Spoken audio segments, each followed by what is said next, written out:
scared? Forget Freddy and Jason. This is a whole new crop of crazies you haven't seen before. These are movies you have to see. This is the only list you need. We are counting down 50 of the scariest movies that you've never seen. It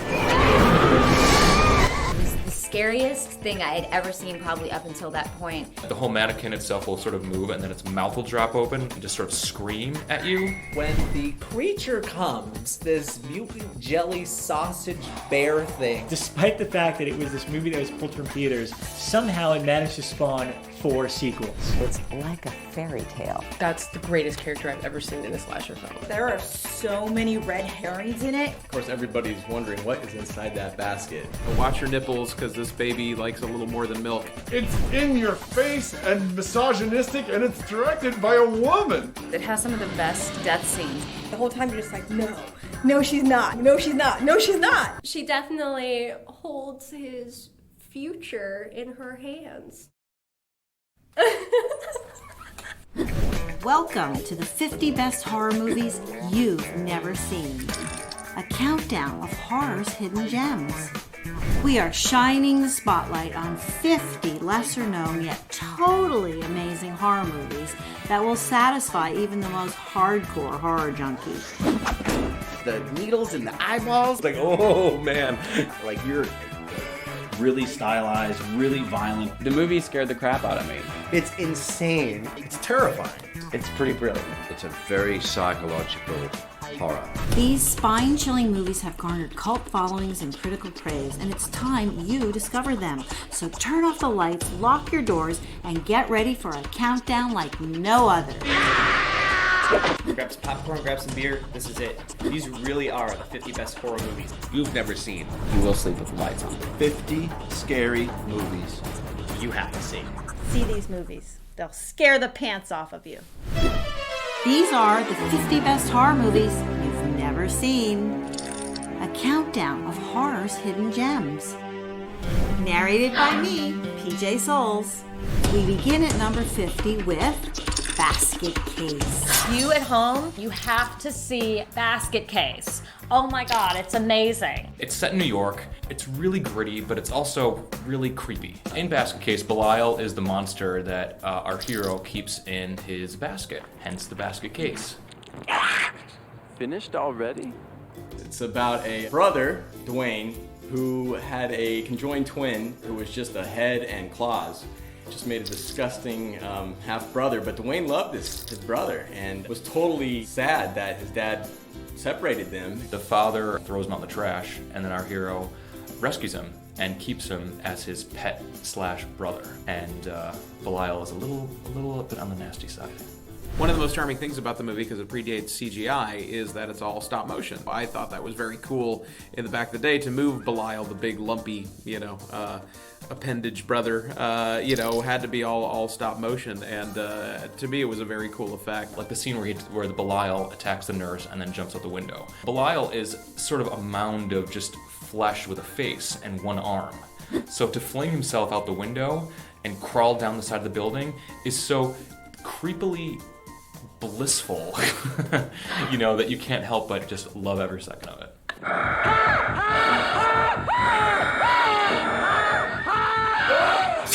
It's a really original idea, and it's really well executed. I mean, you can laugh at the stop motion animation and think maybe it's a little dated, but this is genuinely creepy. It freaked me out when I was 14 too, especially all the stuff about the brothers sharing everything, including their first sexual experiences. Ugh.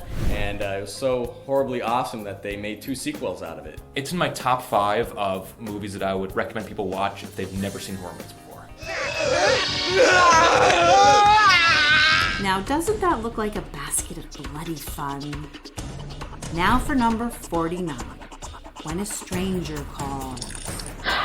If you want piss your pants scary, you need to watch the first 15 minutes of When a Stranger Calls. That first 15 minutes easily, I think, affected every babysitter in America. When a Stranger Calls is a really fantastic little movie from 1979 starring Carol Kane, Colleen Dewhurst, and Charles Durning. The first 15 minutes of the film follow Carol Kane as a babysitter who's watching these two kids. The babysitter is typical girl next door, just there, gonna do her homework, talk on the phone to her friends, and starts getting these creepy phone calls. I first saw this movie when I was 12 years old or so, and it was the scariest thing I had ever seen probably up until that point, to hear him call on the phone and say, "Have you checked the children?" Hello? Why haven't you checked the children? So he keeps harassing Carol Kane, asking her to check the children. And when she finally does, let's just say, you have to see it for yourself. You're going to ask yourself, did they really go there? You have to see it to know the answer. Carol Kane as that babysitter in that house with those phone calls. And the final moment of that scene where she realizes where the killer is and that he's coming for her is, take your breath away, frightening. The reason that opening is so terrifying and has stood the test of time is because it could actually happen. I thought that was one of the best horror movies of the decade. Leave me alone! All you babysitters, beware. Next up at number 48, Silent Night, Deadly Night. I think Really Bad Taste is very entertaining. And one of the films that is in the worst taste of all time was Silent Night, Deadly Night, where you have Santa Claus as a psycho. It was only a matter of time before somebody took Christmas and kind of made a horror movie out of that. It had one of those giant-ass VHS boxes from back in the 80s. It made me feel like, as a kid, I thought I was a bad person for watching this movie. Silent Night, Deadly Night is about a little boy, Billy, who sees his parents slain by some guy that just robbed a convenience store that happens to be dressed like Santa Claus. Even more traumatizing is that they send Billy to live with a bunch of nuns for the remainder of his youth.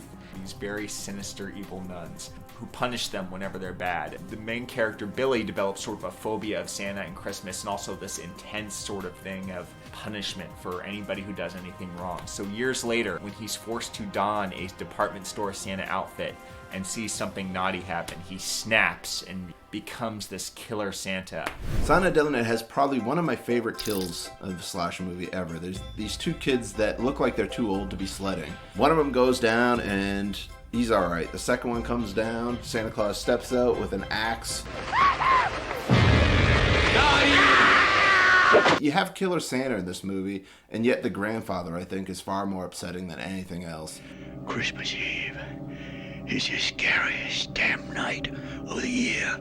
I'd be scared too if I was you. It's one of the funniest things I'd ever seen. Considered tame by today's standards, this chilly horror movie caused quite a snowstorm when it was released in 1984. Parents and all these religious groups, they were picketing the film, they were picketing the studio, writing letters. It didn't create a controversy because it was this horrific, gruesome film. It created it because Santa Claus was a bad guy and they were airing commercials for it at like 7 o'clock at night during family hour. Bad idea. People just went nuts about the idea of something as pure and innocent as a character like Santa Claus being exploited in this way. The movie eventually got pulled after just a couple of weeks of release because just so much pressure from all these groups. Despite the fact that it was this movie that was pulled from theaters, somehow it managed to spawn 4 sequels. Mickey Rooney was even involved at one point, writing a letter to the studio telling them that they should be disgusted with themselves for releasing this film. And then ironically, some 5-6 years later, wound up in Silent Night, Deadly Night 5 as the killer Santa Claus. It's very disturbing, it's cool, but there's something grubby about it which only enhances your enjoyment. If you're in for a really mean-spirited, ugly cheese fest, this is your thing. Have you been good? You'll be frozen in fear after a screening of Silent Night, Deadly Night. Don't miss it. At number 47 is every teenager's nightmare, the Slumber Party Massacre. Yeah, Slumber Party Massacre. Great 80s slasher movie. It came out in 1982, and the funny thing about it is it was directed by a woman and written by this woman, Rita Mae Brown, who was a feminist. So this was going to be like the first feminist slasher movie. Somehow Roger Corman gets a hold of this. All he heard was girls, slumber party, drill. And he decides this is going to be a really great exploitation film. And what you end up with is definitely not like a feminist parody of a slasher film. What you get is like a drilling women at a slumber party. You've got the group of girls, they're having a slumber party, and the maniacal serial killer is picking them off one by one. Frank Stevens is a goddess in terms of horror film. And if you want to see what led her on the road to becoming a scream queen, you have to watch Slumber Party Massacre. You can see her star power in this film, and you can understand why she's had as insane a career as she has. Slumber Party Massacre kind of launched my career as a scream queen, so I have a real soft spot for it. It came sort of at the end of the slasher craze. It was in the same genre as Texas Chainsaw, where you get some crazy maniac with power tools doing terrible things to pretty young girls. I was surprised that Slumber Party Massacre wasn't more well known. You know, it didn't have a Jason or a Freddy kind of thing. It never really got the fame of Nightmare on Elm Street. This movie has some of those great, perfect slasher moments, like when the little sister wants to go get a beer out of the fridge, and she opens it in the body. Slumber Party Massacre has a lot of those kind of moments, and I think that that's why people enjoy the film so much. In addition to the fact that it's kind of a sisterhood movie. It's, you know, it's this group of girls who, instead of breaking apart, all kind of come together to save each other in the middle of this, you know, this massacre that's happening. If you're a fan of gratuitous nudity in slasher films, then Slumber Party Massacre has you covered. There's a shower scene in the beginning where the girls for like 4 minutes are talking about like a soccer game or something. They're just lathering up and passing soap around, and it's just ridiculous. At one point in the movie, they kill the pizza boy. One of the girls gets hungry and decides to take the pizza from out from under his head, and then she puts it on his back and eats the pizza off this poor dead guy. You're not gonna eat the dead guy's pizza! I feel better already, really I do. Great, horribly mean-spirited scene. Silly, fun fluff. I can't believe to this day it's still sort of one of those movies that you know the title but you haven't seen the movie, because I think people will be really surprised at how good and how funny it really is, both intentionally and unintentionally. All that was written and directed by women, which is pretty cool for something in the early 80s slasher genre. You need to run out and get a copy of this on DVD right now. You will thank me later, trust me. If you like Michael, Jason, and Freddy, you'll like the Driller Killer. Now come on, that looks like fun, doesn't it? The next movie on our list will prove to you that, well, love hurts. Coming in at number 46, Valentine. I loved Valentine because it has some of the best death scenes. Valentine was kind of an under-the-radar kind of slasher film that came out right after Urban Legend and the last Scream film and all these other things, and so people didn't really remember it, but what you have at its core is basically a really great slasher movie. It was based on a book by Tom Savage, and the novel is incredible, and the director, Jamie Blanks, really wanted to create something that was true to the book, but also was a sort of throwback to 1980s horror. So it was really trying to bring back that classic 80s slasher movie formula of crazy killer trying to kill all these girls and stalking them and murdering them in very clever ways. The greatest thing about Valentine is the script. It's very, very well written. It's a whodunit, and any one of the characters could be the killer. There are so many red herrings in it. And throughout the course of the movie, there's always this, oh, I thought it was this person, but now I think it's this person. The plot centers around these girls that have known each other since childhood. There's the fat one, the popular one, the sexy one, the fun one. And there's this mysterious person sending them creepy Valentine's notes. And one by one they get knocked off, and who's the killer? Is it the cute guy or the other cute guy? Or the other cute guy? You know, and you just don't know. There's this one scene where two of the characters are just sitting at home and they get a box of chocolates and a card sent to them for Valentine's Day. So she opens up these chocolates and she discovers that there's maggots inside these chocolates that she's eating.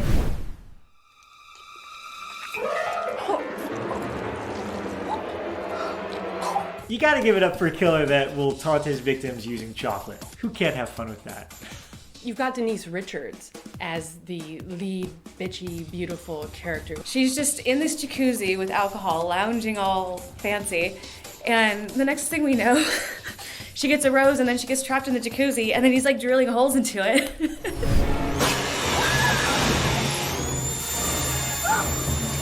The killer is kind of cool because he's got this black kind of jacket and this cherub kind of mask. This cherub-like mask that really looks like an obese baby, and it's really creepy. If you're looking for something a little bit more like Scream or something a little bit more like Urban Legend, you've got to see Valentine. You are watching 50 Best Horror Movies You've Never Seen. A countdown of horror's hidden gems. Next up at number 45, a baby that you won't soon forget. Meet Grace. Grace actually has a lot in common with a lot of horror films from Japan. Not the ghost films, but these sort of very unnerving, weird, women going crazy character dramas. For me, a really effective horror movie is something that really transcends and really gets under your skin emotionally, and you cannot stop thinking about it. The basic premise of the movie is that a woman, she's been trying to conceive for several years. This is the first time she gets to. She gets in a horrible accident and she doesn't lose the baby, but the baby dies. And she makes a decision to carry the baby to term anyway, the dead baby, and deliver naturally. When she does, she asks for a minute alone with the child, and reluctantly the midwife agrees, and when she comes back, the baby is alive and nursing. So it's a miracle, but it's not without sinister consequences. Watch your nipples because this baby likes a little more than milk. The core idea of Grace is to sort of create a situation where a woman is doing horrific things that you would do in her situation. It's very important to me to not be able to dismiss this character as, a lunatic or a kook. She is a mother who loves her child as any other mother and is just trying to keep her child alive. And bit by bit, she's crossing various lines, in understandable ways. If your child is hungry and needs something to eat, you're going to provide something to eat any way you can. Although it is a monster baby movie, it's not this weird mutant creature with fangs that's like pulling people under the couch and attacking them. It's more the fact that this woman has this undead mutant baby who needs to drink blood, and she sort of has this descent into madness because, when the baby starts like biting her and wanting to drink her blood, and she keeps needing more and more blood and fresh blood, and then people come and want to know what's happening with the baby, and they can't see that it's this weird creature thing. It is important to me to not spoon feed you the explanation for what's going on with the baby. It's vampiric and it's not alive, but the terms don't exactly apply. Grace premiered at the prestigious Sundance Film Festival, and on its first screening, reports of fainting men emerged. 2 guys at Sundance fainted watching this movie. Fainted. How many people faint anymore watching movies? I love that it was exclusively men for a little while passing out. I love gore, I love horror movies, I grew up on this stuff. I'd like to think nothing affects me. Grace made my stomach turn. I don't know why, I can't exactly explain it. Men are really uncomfortable with sort of like the female body and they're, it's just like, it's still a very awkward territory for men. So I'm a little bit of a sadist, I like to sort of, I don't like to punish an audience, that's irresponsible, but I do like to sort of twist the knife a little bit. Zombie baby needs blood to survive. If that doesn't make you want to see it, I don't know what will. It's Grace. Aw, and you thought that all babies were cute and innocent. Don't miss Grace. If you like vampire movies, you must see the movie at position number 44, the cult classic, The Hunger. The Hunger has got to be one of the best horror features ever made. That movie visually is just, it's absolutely gorgeous. The opening 10 minutes of the movie with Bauhaus and the killing and the monkey, and it's got all these great things all just jammed into the first 10 minutes. The Hunger is the quintessential lesbian vampire movie. Catherine Deneuve is so cool. She is one of the coolest vampires. Who wouldn't want to be bitten by her? Who wouldn't want to spend eternity with her? She's hot! Holy shit! A little David Bowie thrown in, and I include him because, let's face it, he's a little androgynous anyway. And then Susan Sarandon, I mean, one of the greatest actresses of our time, and here she is, this vampire lover, and at the end I can't tell you, but you gotta see it! Catherine Deneuve and David Bowie are two vampires, and suddenly he starts having this weird aging thing where he gets old really fast, which I guess happens every 100 years. So this starts to happen to David Bowie, and she picks a new lover, and it's Susan Sarandon, which leads to all sorts of vampirism, violence, and of course, kinky eroticism. And of course, Sarandon is absolutely wonderful, not to mention, young and beautiful in this. It's definitely sort of forgotten Sarandon role. She has this sort of remarkable kind of, duality of vulnerable and tough. There's a very famous love scene between Catherine Deneuve and Susan Sarandon in the middle of the film. And it's worth seeing. It's very bizarre. It's just one of those films that I think could only exist in the 80s. It wouldn't happen now. It's just bizarre and creepy, and like scenes with lesbian sex intercut with monkeys killing each other. That movie is like a new wave, softcore, hot fest of lesbian vampire goodness. There's a rumor that David Bowie, upon watching this, has never aged. Look at Bowie in Labyrinth, and then look at Bowie like now. He's older, but how the does he stay so young looking? David Bowie, Catherine Deneuve, and Susan Sarandon. Loads of bloody fun. For the monster movie lover in you, why not check out Prophecy, coming in at number 43. If you have to see one mutant bear movie in your life, it should be The Prophecy. Prophecy, when it came out in 1979, was billed as the monster movie. It stars Armand Assante from Mambo Kings and Talia Shire from Rocky. Prophecy doesn't get the credit it deserves. It's an environmental horror film long before they were making them. It's this amazing, shocky, late 70s killer bear movie. In a lot of ways, it's sort of America's answer to Godzilla.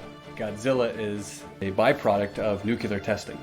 And Prophecy is the result was because of mercury and chemicals in the water which mutated this animal. When the creature comes and it is this mutant jelly sausage bear thing roaring around, rah, rah, rah. It's so fun and endearing and just like, oh my, are you kidding me? That you just go with it. The bears get like huge and mutate and are like running around. They're like 20 feet tall with like rotting skin and just like giant, You feel bad for the bear because it's trying to protect its kids.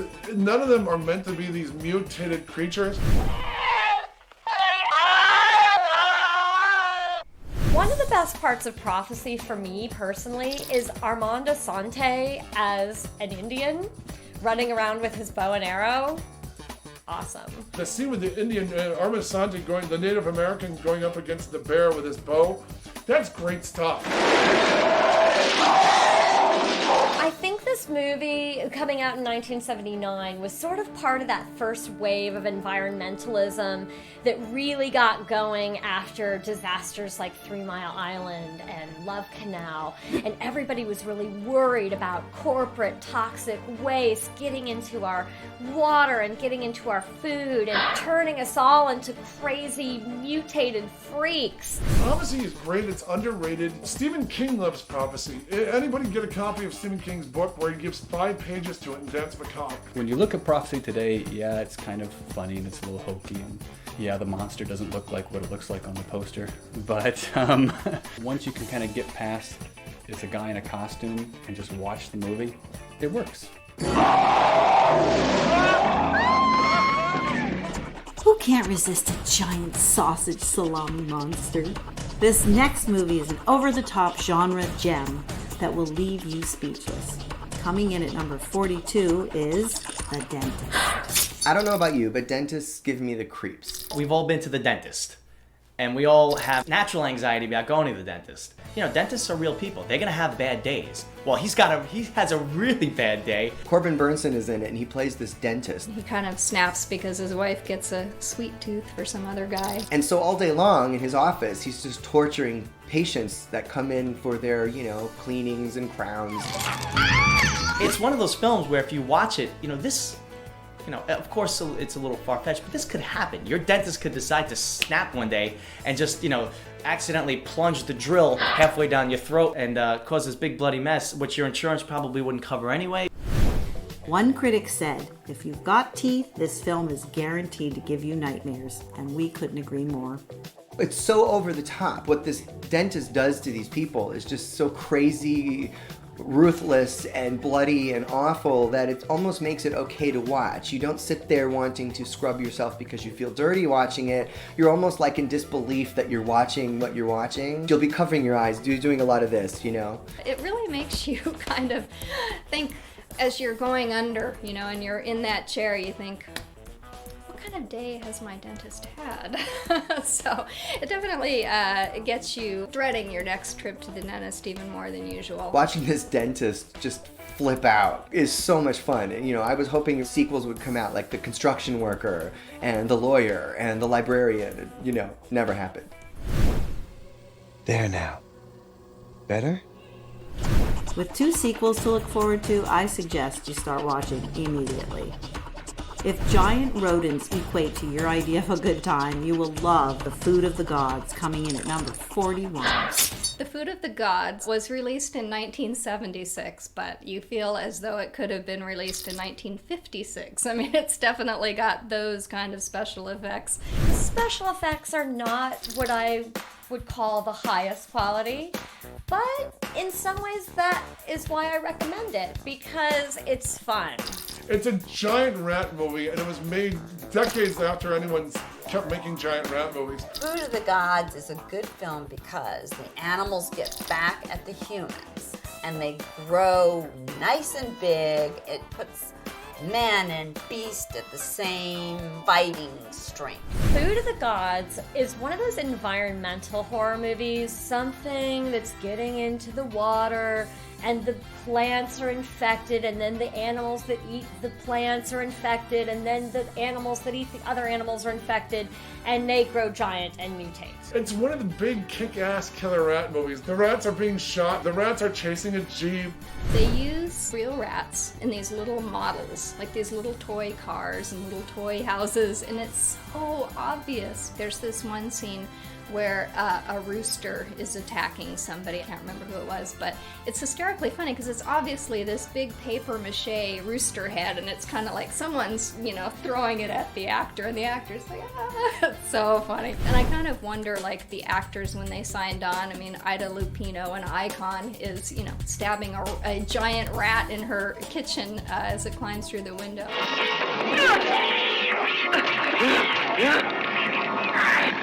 You know what? That's kind of why you want to see it. Because it's so cheesy fun. I mean, it's cheesy and it's bad, but the fact that it's entertaining and fast-paced at the same time is, you can't beat it. I mean, it makes you want to run out and get some KFC.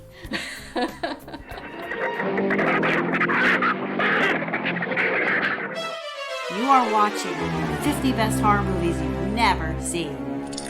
A countdown of horror's hidden gems.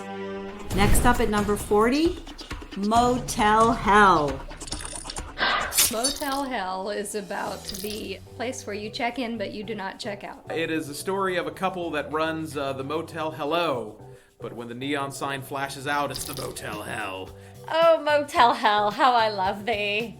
Let's just say, best cannibalism movie ever. It takes all kinds of critters to make Farmer Vincent's fritters. So these people have this rural, I guess it's a motel, but mainly it's a sausage house. Of course, they're hicks, because we all know hicks are crazy if we've learned anything from watching horror movies. If you don't live in the city, you're demented and eat people, and you probably have sex with your sister and are deformed. Rory Calhoun is the proprietor of this place, and he's also a sausage maker. So you can put the two together, figure out where this is going.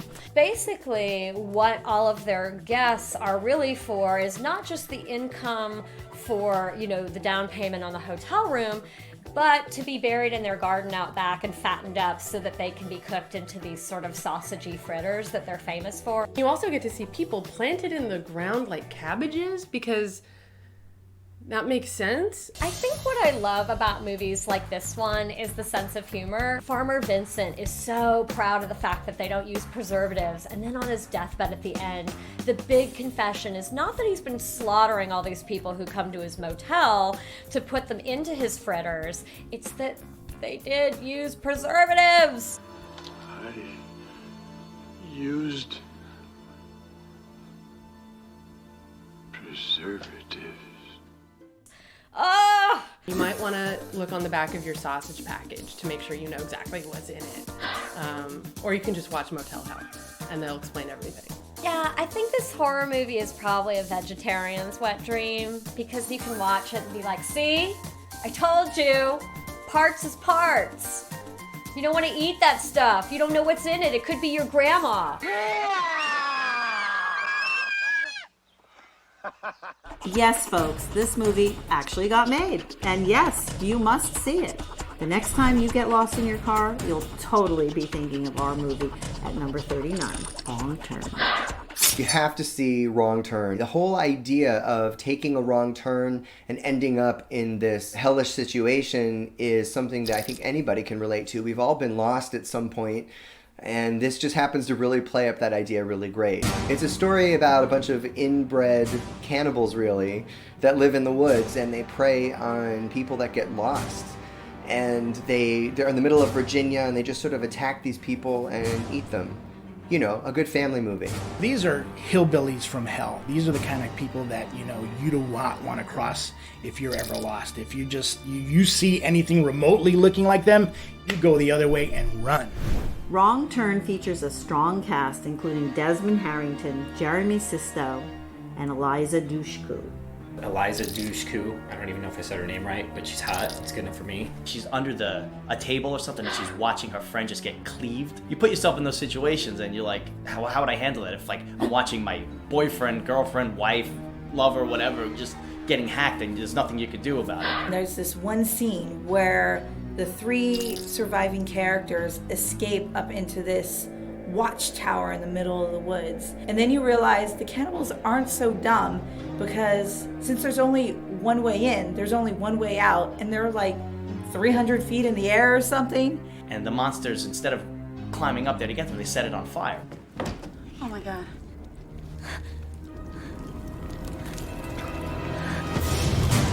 It's crazy. So you gotta see it. Eliza Dushku in a good bloody horror film? Shit. They should have made that movie over and over again. I guarantee you that you'll never forget your GPS after seeing this movie.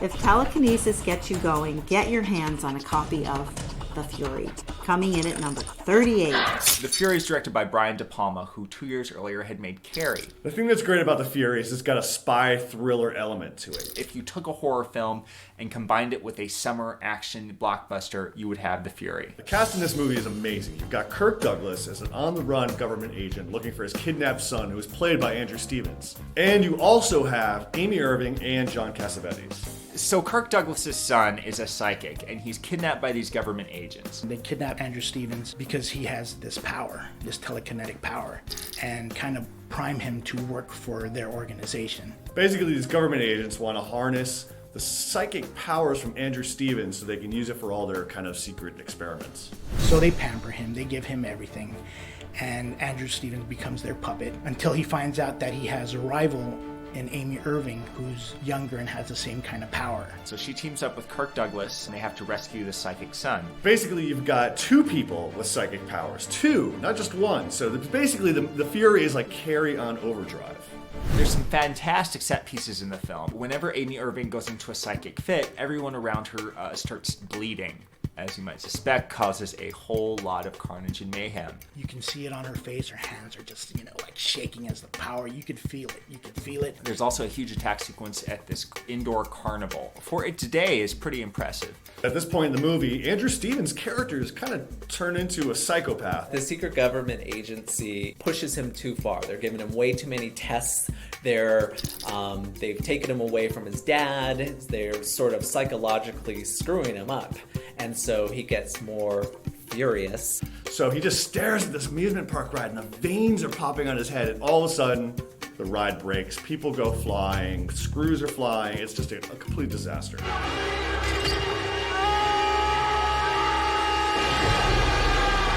The next time you're on an amusement park ride, you're going to be thinking of this scene. It's terrifying.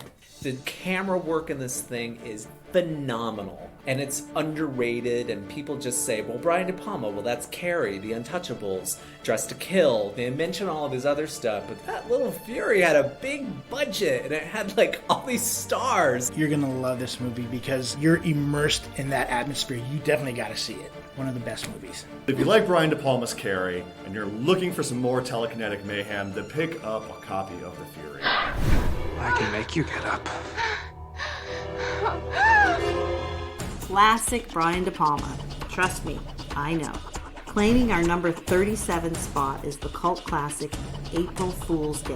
And I'm not joking around.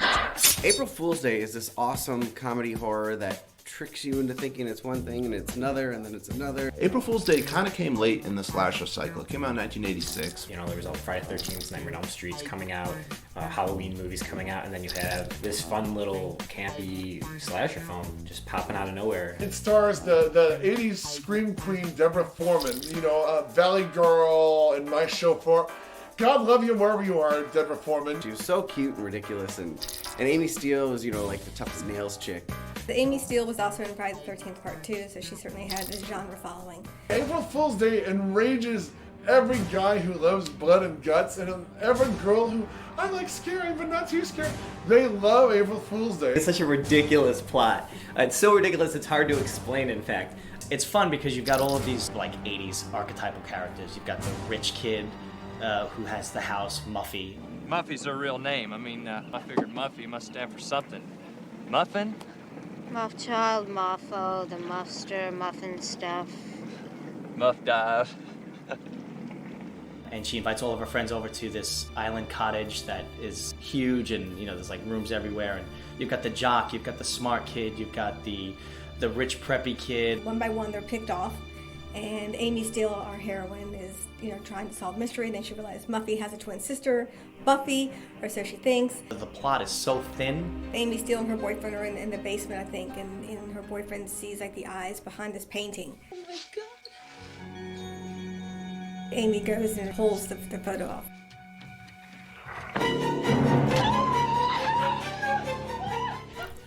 It was fun. Not to mention what I thought in my 10-year-old mind was the craziest sex scene in the history of the world. Although it was just legs in the air, to me at 11, 10, whatever I was, and my mom's next to me, it was the most uncomfortable thing in the universe. This movie definitely has one of the more memorable twist endings in all of slasher movie history. And I think as the audience, we're kind of like, huh? Wait, what? At the end, the big reveal is... Of course we won't reveal the ending here, but don't be foolish by skipping this 80s classic. Oh, it's so awesome. You just get sucked right in, and before you know it, you've sat there for an hour and a half and you're like, man, I forgot how good this movie really is. It's a lot of fun to watch, especially with like a new girlfriend or something like that. You know, it's a little on the softer side. All joking aside, April Fool's Day is worth a look. Number 36 is the salty monster movie Humanoids from the Deep. Okay, listen to me. You're going to hear about a bunch of movies on this special, but if you are a 14-year-old boy and you're looking for the real deal, it is friggin' Humanoids in the Deep. It's sexist, it's outrageous, it's offensive, it's in your face and misogynistic, and it's directed by a woman. Humanoids from the Deep. Which is this kind of fun ripoff of Creature from the Black Lagoon. Imagine if Alien, Piranha, Creature from the Black Lagoon got together and then got horny, because that's just what the movie is. It takes place in this East Coast upstate, little small sleepy fishing town, and they're starting to have a shortage of salmon. So, of course, these scientists decide, what's a way that we can figure out to make these salmon more, bigger, better? And they start genetically engineering these little fish. Little did they know when they tried to put these fish in the ocean to grow that they would become a tasty treat for other creatures in the deep. It kind of doesn't even make sense. They also didn't know that these little tasty treats must have tasted like some kind of bacon cheddar flavored pretzel, because no female would partake in this snack. Only the male species would eat this. When you try to mess with the fish population, anybody who ever flunked 6th grade science knows Fish-like creatures from the ocean sort of wash up on shore and start raping women. the violence is crazy. The monsters are magnificent. Giant, beautifully designed monsters by Rob Bottin, who did Total Recall and designed RoboCop. And they have like this Groucho Marx walk, and they've got the really horrible sound they make. You know, it's rubber suit. Yeah, it's pretty cool. It's kind of creepy. They're much better than any CGI stuff that you can see right now. They look slimy and real and gross and wet, and you're just like, yeah, you know that there's, you know, men with costumes on or whatever, but for more than a few minutes, you believe it. They're not human, but they want human women. Not for killing, for mating. There's a scene where a woman is attacked in a tent, and she's having sex with a ventriloquist, the guy who operates Chuck Wood in Las Vegas. They slash him to pieces, and before they get attacked and molest her, she runs out of the tent, and you'll notice she's suddenly played by a redhead with a breast size about 3 sizes bigger than the woman in the tent. It's like the most gratuitous nude scene for no apparent reason, and it's great. Humanoids from the Deep is a Roger Corman movie, and Mr. Corman is legendary in the movie business for producing super low-budget movies that showed tremendous returns. Roger Corman, the king of low-budget films and making them huge, was able to put together this film with a low budget and making it look like it was a big budget film. The best horror films punch you right in the comfort zone, and this one messes with your head. It's Creature from the Black Lagoon with modern day sex and violence. It's scary, it's creepy, the monsters are brilliant. First 20 minutes, it wastes a kid, kills dogs, raping women on the beach. It's just an outrageously, unbelievably shocking, schlocky, great horror movie that I absolutely love and heartily recommend. You are watching 50 Best Horror Movies You've Never Seen.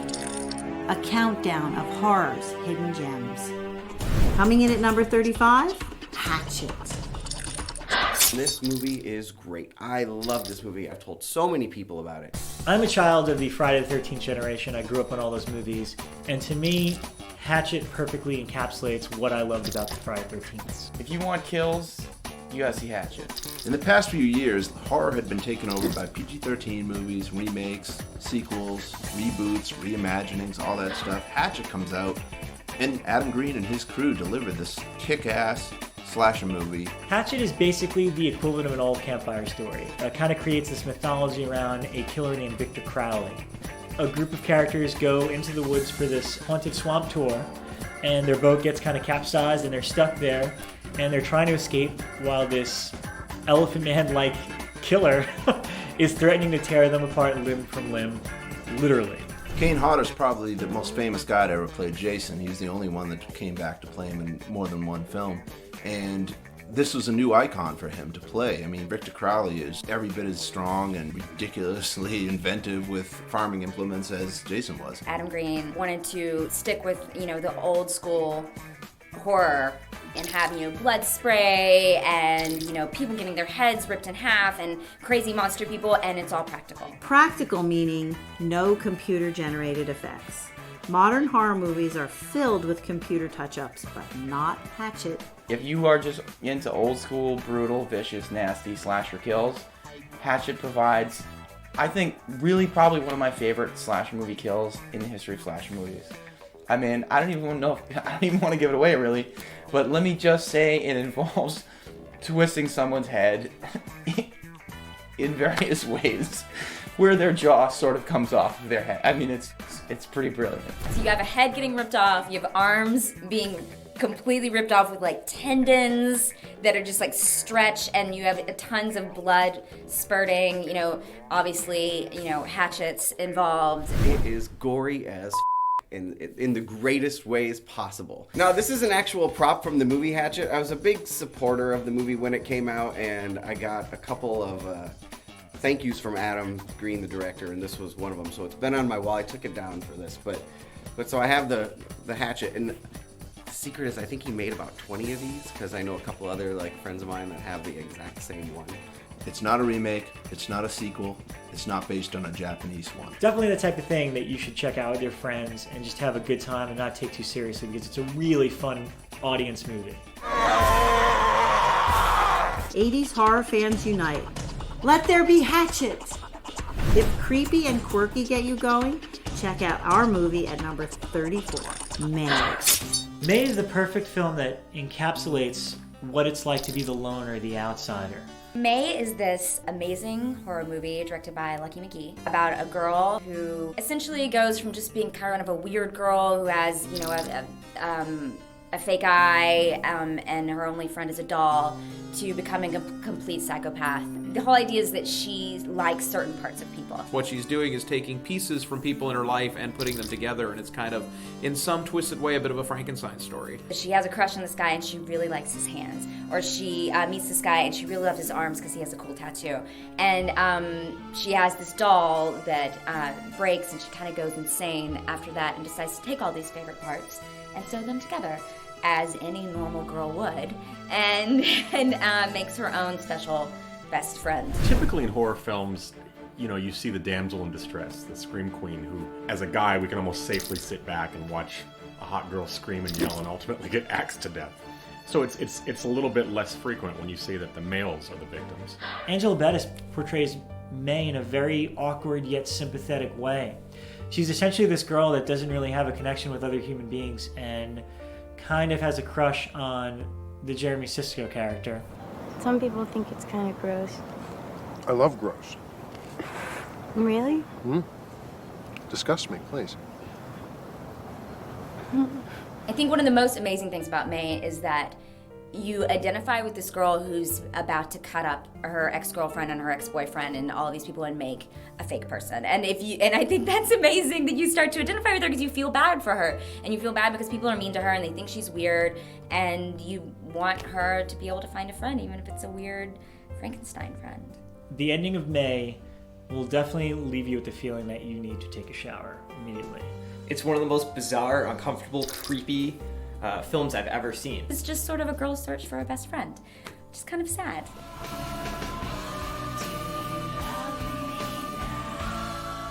A movie about a nut job making a Frankenstein friend? What else do you need for a night of horrific fun? And now for a little obscure vampire movie. At number 33, Lamora. Lamora, a child's tale of the supernatural. Basically a f***ed up fairy tale. It's about this young girl really on the burgeoning edge of womanhood. And she is roped into the clutches of this witchy vampire named Lamora, who uses the girl's gangster father as bait to lure her into the forest, where she would like to have her as a companion. The mirror is broken, but you can see how lovely you are in my eyes. Look.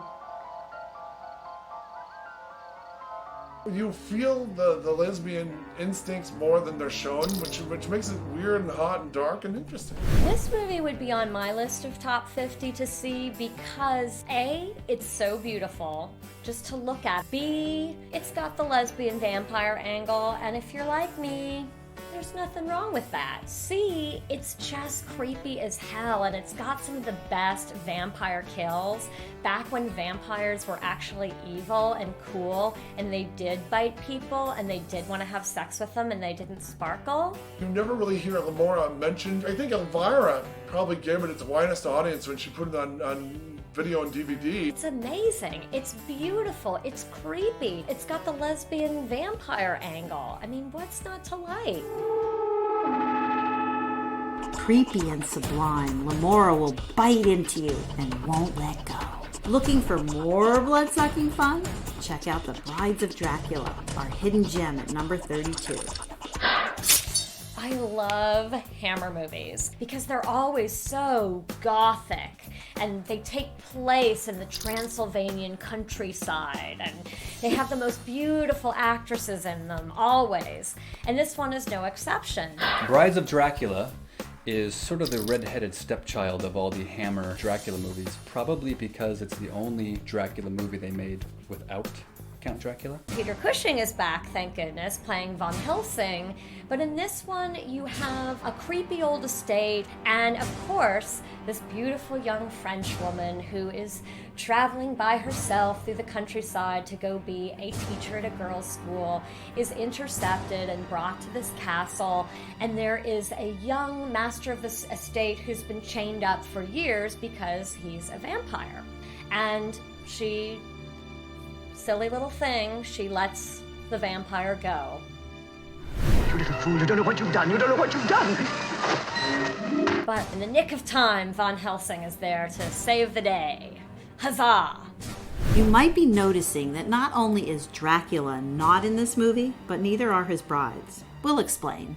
Producers, I think over the years, have learned and failed and learned again what sells a movie.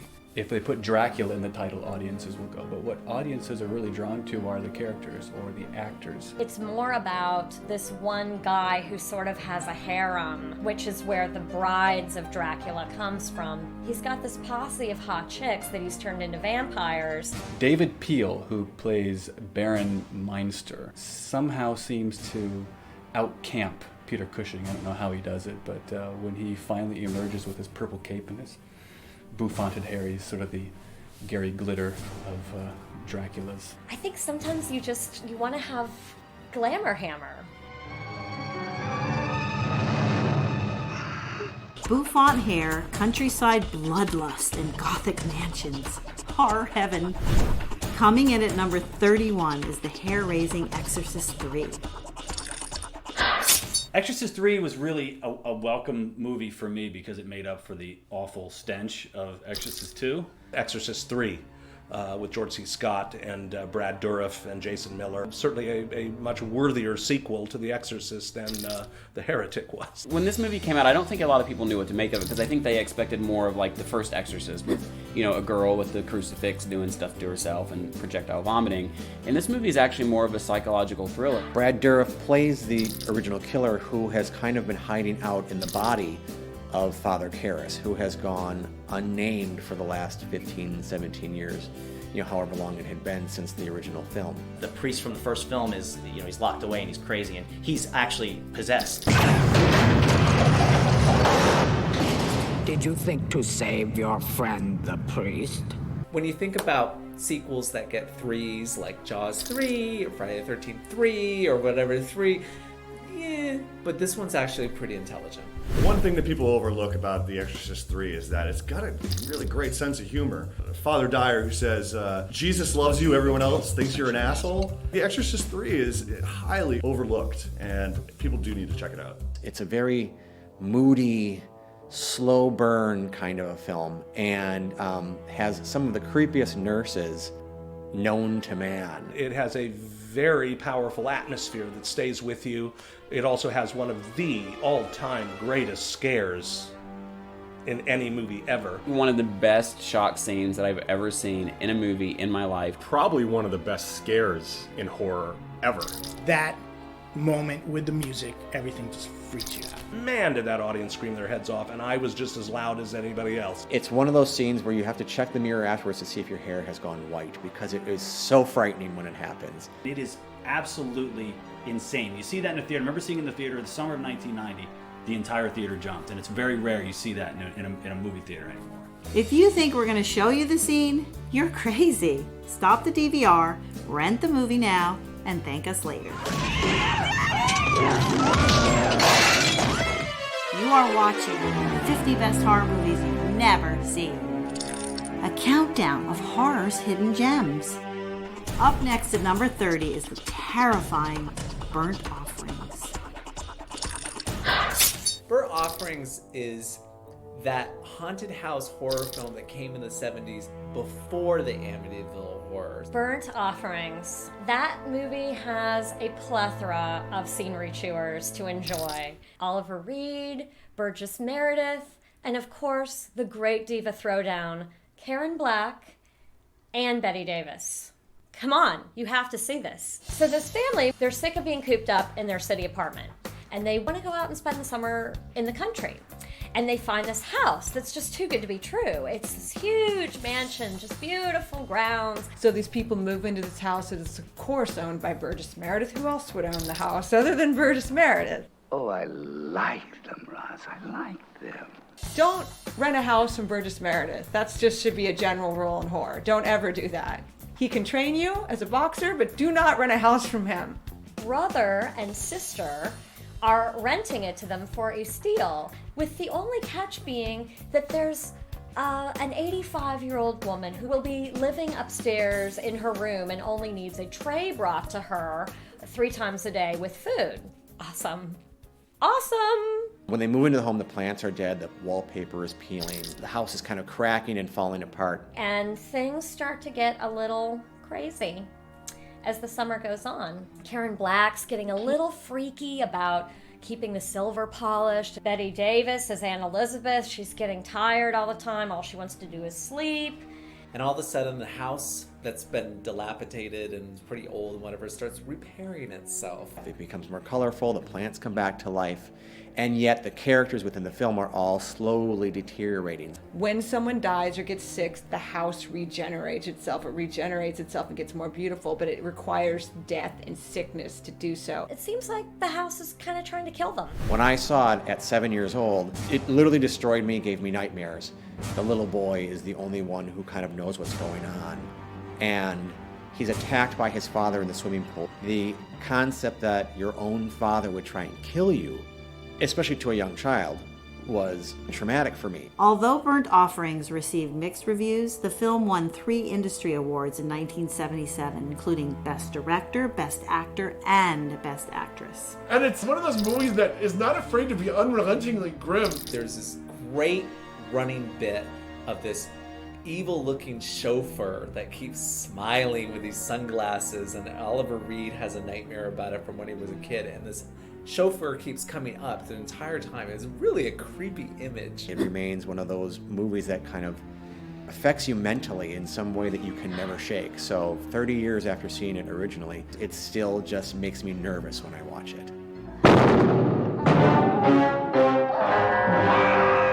A murderous mansion. Have you ever heard of such a thing? At number 29 is the terrifying Funhouse. The year 1981 had, I think, more horror films released on record than any other year. Every week there was an American Werewolf in London, a Happy Birthday to Me, a Deadly Blessing, and the Funhouse was right in the middle of all of that stuff. Funhouse was directed by Tobe Hooper, who did The Texas Chainsaw Massacre, one of the greatest horror films ever made. First of all, Funhouse is a great place to set a horror film, but you add these people that run the Funhouse and their demented, depraved, crazed son who's like 8 feet tall and wears a Frankenstein mask. You haven't seen anything until you've seen Tobe Hooper's The Funhouse. It takes these kids who go to this sort of ramshackle carnival and go into the Funhouse and find out that it's not as much fun as they had hoped. The killer is sort of almost like Texas Chainsaw Massacre 2, where he's abused by his father. He's not sort of this creature that hides in the shadows that you don't see. You kind of feel some sympathy for him. And at one point, he takes the mask off, and you get this weird vampire mouse creature with these vampire teeth. It's like... That is not at all what I expected under the mask. A white-haired, vampire-toothed mouse alien albino creature. It's a great scene. This hulking creature is like stalking these poor teenagers in this funhouse, and at one point she's kind of huddled against the fan and it's rotating behind her, and you know, he's kind of like, oh, there's a hot chick, and he wants to touch her, and he's kind of like, I'm gonna touch you. A deformed guy who wants to have sex. It's really unnerving. The actor who portrays him does a fantastic job of just having like pathos in his eyes, and you can really relate to him and yet still be scared of him. The next time you go to a carnival or a circus, you will definitely be thinking of the Funhouse, especially if you're on one of those little rides in the cart. Oh my God, scary. How can you resist? Pick up a copy of The Funhouse today. Coming in at number 28 is a film that might surprise you, Halloween 3. Halloween 3 is not like the other Halloween movies. There's no Michael Myers in Halloween 3. Where the is Michael Myers? Once you get past that and you kind of realize that it's still a solid little film and it is scary. It's a new film, horror film, John Carpenter, Michael Myers, and you pop the tape in and you're like, yeah, here we go. And then you get all these kids with bugs coming out of their mask and you're like, all right, where's Michael Myers? Hello? People dump on that because it wasn't really a Michael Myers movie. But to me, I think it's all the better for that. It stands out for doing something different. John Carpenter decided it wasn't going to be like the other Halloweens. He wanted to branch off from the whole Michael Myers story and then make each Halloween movie a new plot as things went on with new bad guys and new killers. Almost turn it into a horror anthology series where every year they'd release this new creepy film titled Halloween. Halloween 3 happens to be about a mask factory in which they're selling masks that will kill people on Halloween, specifically children. You just have this really cool, weird plot with this guy that's essentially a horror movie version of a James Bond villain trying to take over the world, but he's doing it with killer masks and he wants to kill all the children. A television commercial played on Halloween night is what gives the masks their destructive power. And at 9 o'clock, you're supposed to gather around and put on your silver shamrock mask and watch the special presentation, which is a doomsday device, which is going to trigger a piece on your neck that is going to make slugs and snakes and spiders crawl into your head and kill you. You are going to be hearing the silver shamrock jingle over and over again during the course of the movie. Dun, dun, dun, dun, dun, dun, dun, dun, 6 more days till Halloween, Halloween. 5 more days till Halloween, Halloween. 3 more days to Halloween, Halloween. 2 more days to Halloween, Halloween. 1 more day to Halloween, silver shamrock. 8 more days to Halloween. Turn that down. You will not get this thing out of your head for years to come, trust me. There's a scene about an hour into the movie where a kid and his family sort of test out the masks, and you see exactly what these masks can do, which is pretty impressive. Somehow the beam from the TV will melt your head and snakes and other insects will come out of it. It's just so mean-spirited and yet funny. It's the key moment, I think, of what makes this movie so odd and yet so great. My favorite element of the film was Dan O'Herlihy as Connell Cochran, sort of Mr. Halloween, sort of a great boogeyman. Dan O'Herlihy is probably one of the best horror villains you could ever hope for. Halloween. The Festival of Samhain. The last great one took place 3,000 years ago and the hills ran red. If you want your Halloween fix but are totally tired of Michael Myers, check out Halloween 3, Season of the Witch. When you go back and look at Halloween 3, it's a brilliant little horror movie. I really think that of all the sequels, Halloween 3 has the most Halloween spirit. Happy Halloween. Nothing says Halloween spirit like an insane mask maker. Up next at number 27, a sweet revenge story called Hard Candy. Hard Candy.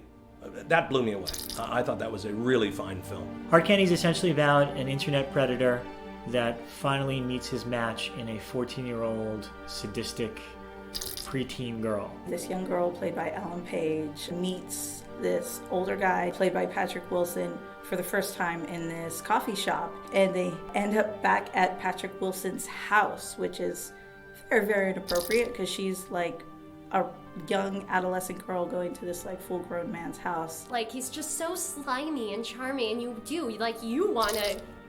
wanna hurt him in the manliest way possible. What man would want to meet a 14-year-old girl if he didn't have anything but bad intentions? So I guess she's going to teach him a lesson. And that she does. It's a role reversal movie. He's the fly and she's the spider and she's just drawing him into her web. She's there for vengeance. Like, she is in no way vulnerable. She is the badass in this relationship. She's the one that's in control. The great thing about this movie is its unpredictability. Every time you think Patrick Wilson's gonna get the upper hand, she turns the tables on him every single time. I've talked to a lot of guys who walked out because of a particular scene in which Ellen Page is snipping off the balls of the male character. She definitely holds his future in her hands. You're like watching the scene and slinking back in your seat a little bit more, a little bit more, a little bit more. The whole time you're just like, no, no she's not, no she's not, no she's not. Please! Please! I love that scene so much. Damn right, that's what you get. Now talk in a high voice for the rest of your life. Ellen Page really, I must say, pulled a real rabbit out of her hat with that performance. For a girl that's supposed to be playing a sadistic 14-year-old, it's really creepy and impressive. She's so one thing at the beginning and is so different later in the film, and it's almost hard to believe the same actress was playing that that one role. Super scary. Ellen Page is crazy, and you totally identify with this super crazy girl who is, you know, tasing this guy in the shower and snipping his balls off. It's one of the most fascinating and interesting character horror movies you'll ever see. Like, I think it takes the horror genre and kind of flips it in a lot of ways. You could almost see that being a two-character play. Yeah, a couple other characters come into it briefly, but it has that kind of unity and intensity. You don't get off that easy, Jeff. Revenge never tasted as good as hard candy. Next up, an Italian castle with a very unwanted guest. At number 26, Castle Freak. Castle Freak was, not a lot of people know, but it was actually based on an H.P. Lovecraft story called The Outsider. This is a movie that scared the shit out of me when I was like 18. Jeffrey Combs and Barbara Crampton as this couple who inherit an old castle in Italy, which turns out to have this hideous monster in the basement. They get to the castle, everything's great, honey, we love it here, but there's a freak. The monster is actually this fellow named Giorgio who had been chained up there since a child and sort of, you know, has become this like ghoulish, you know, creature from lack of sunlight and being beaten with a cat o' nine tails by his psychotic mother and fed horrible things. And he's only ever like been lived chained in a basement of this old Italian castle. And then one day his chain breaks and he terrorizes the people that have moved into the castle and their blind daughter. And I remember I was watching this with a boyfriend at the time and I was like, oh my god, this movie's actually really terrifying. And then after the movie was over, he started doing this thing where every time he looked at me, he'd be like, "Hi," and I'd be like, "Stop it! That's not funny! That's not funny!" And I would like get really upset. It is a fun, effective, scary little film. There is an action figure that exists, and you can have your own Castle Freak, rip off nipples or do whatever. Castle Freak does eat cats and do all the things. So kids, you know, out there, get your Castle Freak figure. What you see is what you get. It's Castle Freak. There's a castle. There's a freak in the castle. It's scary.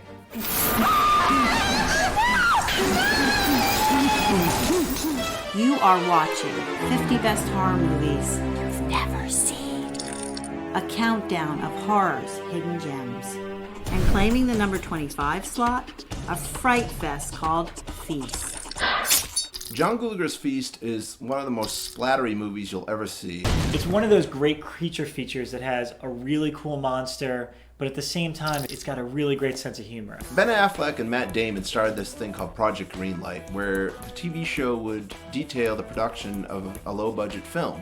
And then at the end of the season, the film would come out in theaters. The first two time around, the show was great, movies kind of sucked. Feast comes out, the show's great, the movie's great. Horror fans got to sit and watch as they made a horror film from behind the scenes, especially with Wes Craven involved in Dimension Films at the time. It was really cool. The fact that no one really even saw the movie has always been a big disappointment for me. We designed Feast to kind of be like old Peter Jackson movies or old Sam Raimi movies where they're really stylized, really violent, but really funny. It's about a bunch of monsters that attack all these people in a bar. The bar in the middle of nowhere. And then the door kicks in and it's this guy running in and he's going like, you know, batten down the hatches and he's got something in his hand and it's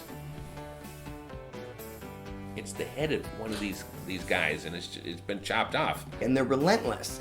And they swoop down on this bar and they break in and they start attacking people left and right. And they batten down the hatches and stuff. Basically everybody knows, don't stand by the window. But you think, well, maybe this guy has it down. You know, he's got a shotgun and he's gonna save the day and he's right in the middle of, you know, saying something like, I'm gonna save your ass. And then, you know, he gets ripped out the window.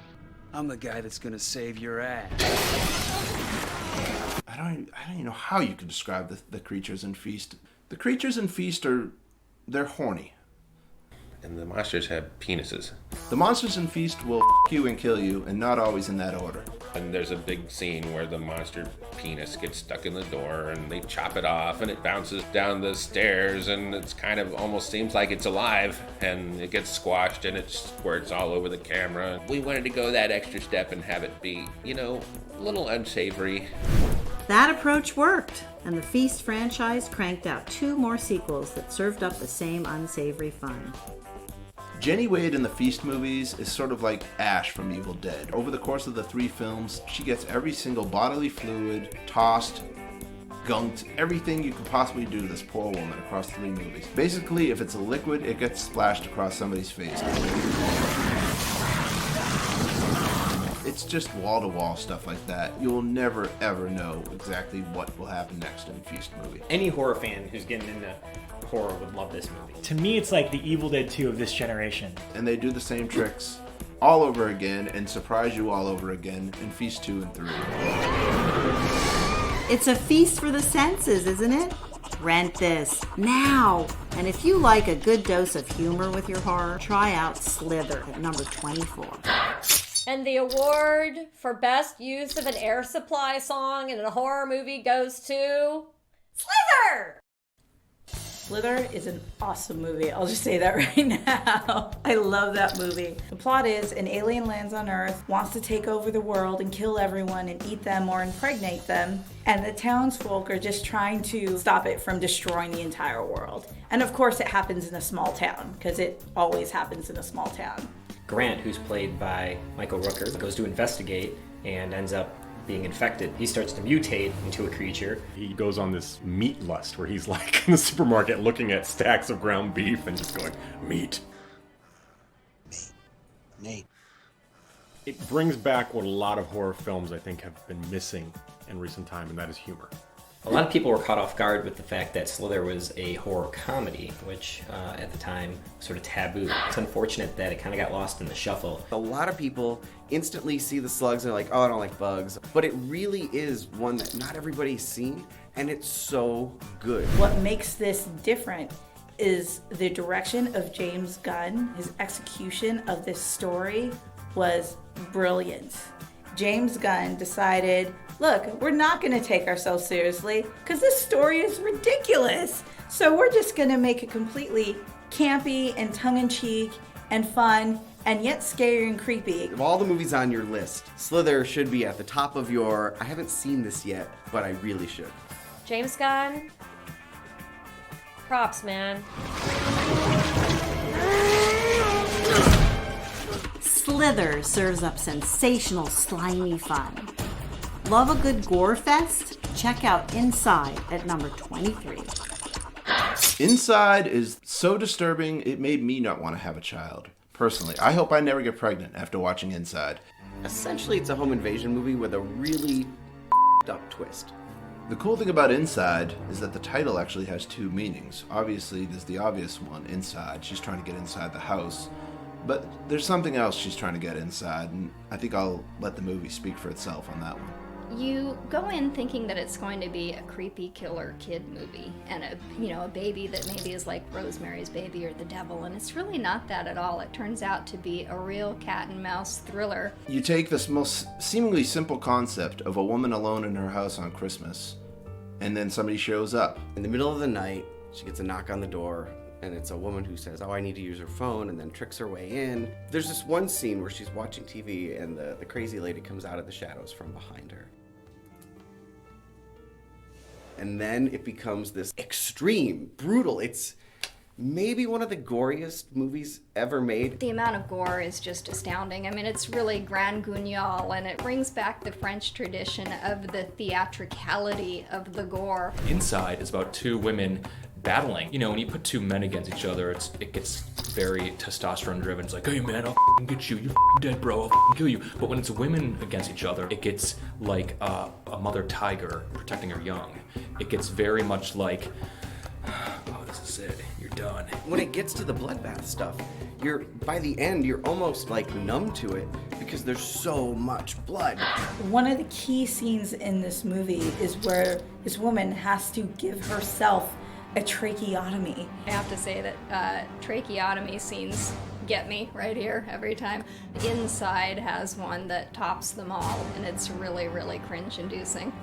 I don't think anybody was prepared for how gruesome and how out there it eventually got. Make sure when you watch Inside that it's the unrated version, because the rated version is 10 minutes shorter. That's how gory and gruesome this movie is. It's a viscerally brutal, relentless movie. I mean, it is not for the faint of heart, but if you want something that is just raw horror, it delivers the goods. It'll stick with you. There's no ghosts, there's no creatures. It's two women fighting each other with anything they can get their hands on. Pencils, scissors, axes, knives, and it's gruesome. Whenever anyone asks for me to recommend a great gore movie, my first instinct is to recommend Inside. A bloody good time, all right. Only for the brave. If you're in the mood for total creepiness, check out Tourist Trap at number 22. Tourist Trap revolves around just that, a tourist trap, which is sort of a roadside attraction that you might encounter while driving down Route 66. Like crashed UFO sighting. Look at our little aliens in little jars. It's one of those sort of stop here for a break and some gas and some food, and here's the tourist trap. It's where the tourists are trapped into buying stuff on the side of the road. Tourist Trap from the late 1970s. It's got some creepy mannequins in it. Our heroes sort of converge at this tourist trap, which is run by the incredible Chuck Connors. Chuck Connors has a weird brother, and it's the brother his hobby are these mannequins that he makes. He puts on masks and different hair. Probably the scariest masks I've seen in a horror movie. It's kind of those half masks, which cover just about half your face except your mouth. He's killing people and turning them into mannequins and then dancing with them and doing, God, who knows what he does with them. To him, this is normal, and this is a way to keep the things that mean something to him. Some kids who were in the wrong place at the wrong time wind up falling victim to a telekinetic madman with a split personality. It's really, really creepy and actually kind of hard to describe. It sort of needs to be seen to be believed. What really sells it, though, are those marvelously demented mannequin things throughout the movie that are animated by telekinesis, and their jaws drop open and they scream. The whole mannequin itself will sort of move, and then its mouth will drop open and just sort of scream at you. It's just so dementedly weird. Even the king of horror, Stephen King, praised the movie in his book Dance Macabre, claiming it wields an eerie, spooky power. Anytime someone in this movie fights back or tries to get away, all the mannequins start making these weird noises.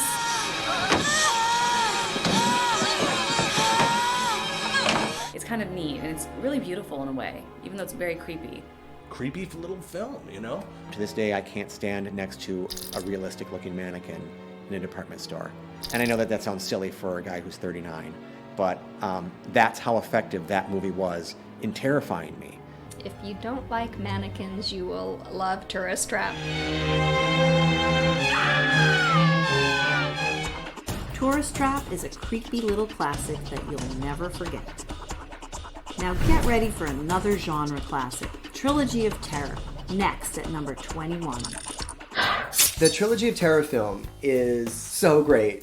It's an anthology film, and anthology films are made up of shorts that are strung together into a feature movie. The Twilight Zone, the Creepshow movies, all of those are anthology films. Well, Trilogy of Terror was one of the first, and it's also one of the best. Karen Black stars in each one of the 3 shorts that are in the feature film. Nobody ever remembers the first 2 shorts. Nobody. You ask them, have you seen Trilogy of Terror? And ask them to talk about it. They will always talk about that 3rd and final story. You really have to hold out for the 3rd chapter in the Trilogy of Terror. It's a story about a doll coming to life. Not just coming to life, but being extremely violent and murderous. The Zuni fetish doll. Little African doll with the long hair and the spear, and he's about yay big, and he starts chasing her around her apartment. And basically the idea is that if the necklace that it's wearing falls off, it comes to life. She sets this doll down and the little chain falls off it onto the coffee table, and next thing you know, this little warrior doll. He's got these teeth, these fangs, and he's all dressed up as a warrior, and he's got this spear, and he comes alive. And what I love about this film is that there are absolutely no computer-generated effects. This movie didn't have any CGI. This was a little African doll with a spear that was actually animated somehow to run around after Karen Black, and you didn't need CGI because there was Zuni fetish doll cam. So the camera is at that level, chasing her, kind of nipping at her heels, nipping at her ankles. It just charges after Karen Black. I mean, it's like she's a piece of meat, and he's just trying to kill her any which way that he possibly can. He's really vicious and very mean. This little doll is out of control. There's a scene where she throws him inside this little suitcase, and you think, well, thank God it's locked in the suitcase, until you see this little sword come out and, cut his way out of the suitcase. And he works so hard at everything. And he's just so determined to kill her. And you think it sounds silly, but I'm telling you, it's a huge impact on you. You'll never look at little dolls the same. Long before Chucky from Child's Play hit the silver screen, there was the Zuni fetish doll.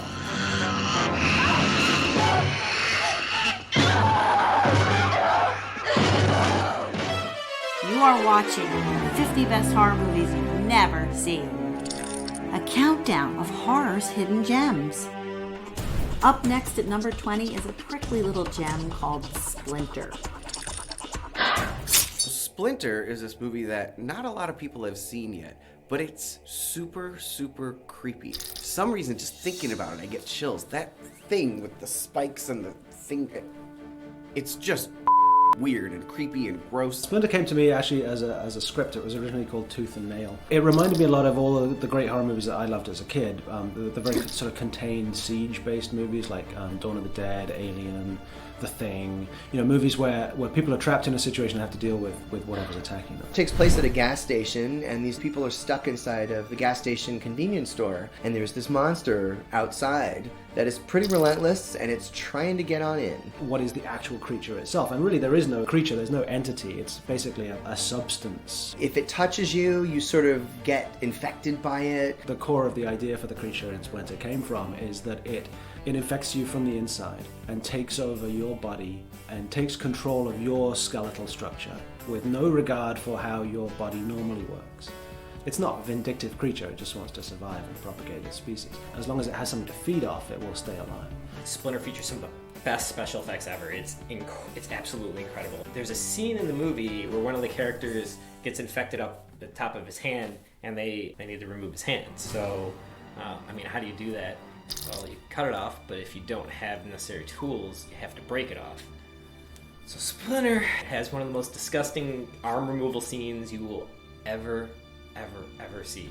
The idea of this severed hand running around and chasing them is kind of funny, but it's also just kind of terrifying. I mean, the thing is really coming at them.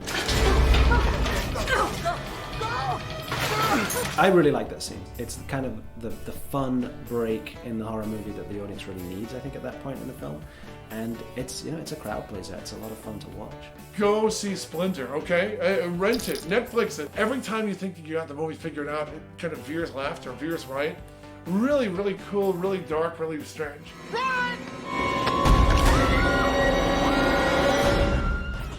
I just love a movie that gets under your skin, don't you? If you're looking for bone-chilling scares, look no further than Session 9 at number 19. Session 9 is about a group of guys. They're an asbestos removal team. They go in, they take the asbestos out of this huge abandoned mental hospital. And they go in and they start working on this thing, and they're in separate wings, and the place is absolutely horrifying. One of the guys finds a box that says evidence on it. Inside this box are all these tapes, pre-recorded interviews of a patient that used to live there. I think it was patient 444.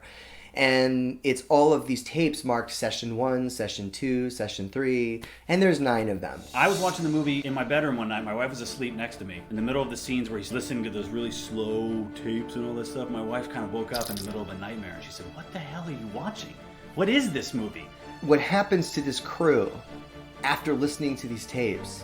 It's like this energy is summoned inside this asylum. It starts to sort of affect them, and they start to crack up a little bit. Each guy is kind of living in his own nightmare, and the movie just absolutely blew me away because they did so much with so little. It's got all the atmosphere of The Shining, it's got all that, what's around that next corner. It's just harrowing from beginning to end. Everything that's scary about Session 9 is in your head. And it's got a great reveal ending. With a lot of reveal endings, they're kind of groan-worthy. The audience goes, "Oh my God, are you kidding me?" If you make it through the movie and you get to that last line, I mean, that I will never forget that. It's always running through my head. So twisted. I don't know anyone that has seen this film, but every time I bring up horror movies, I tell people to see this movie. You have to see it.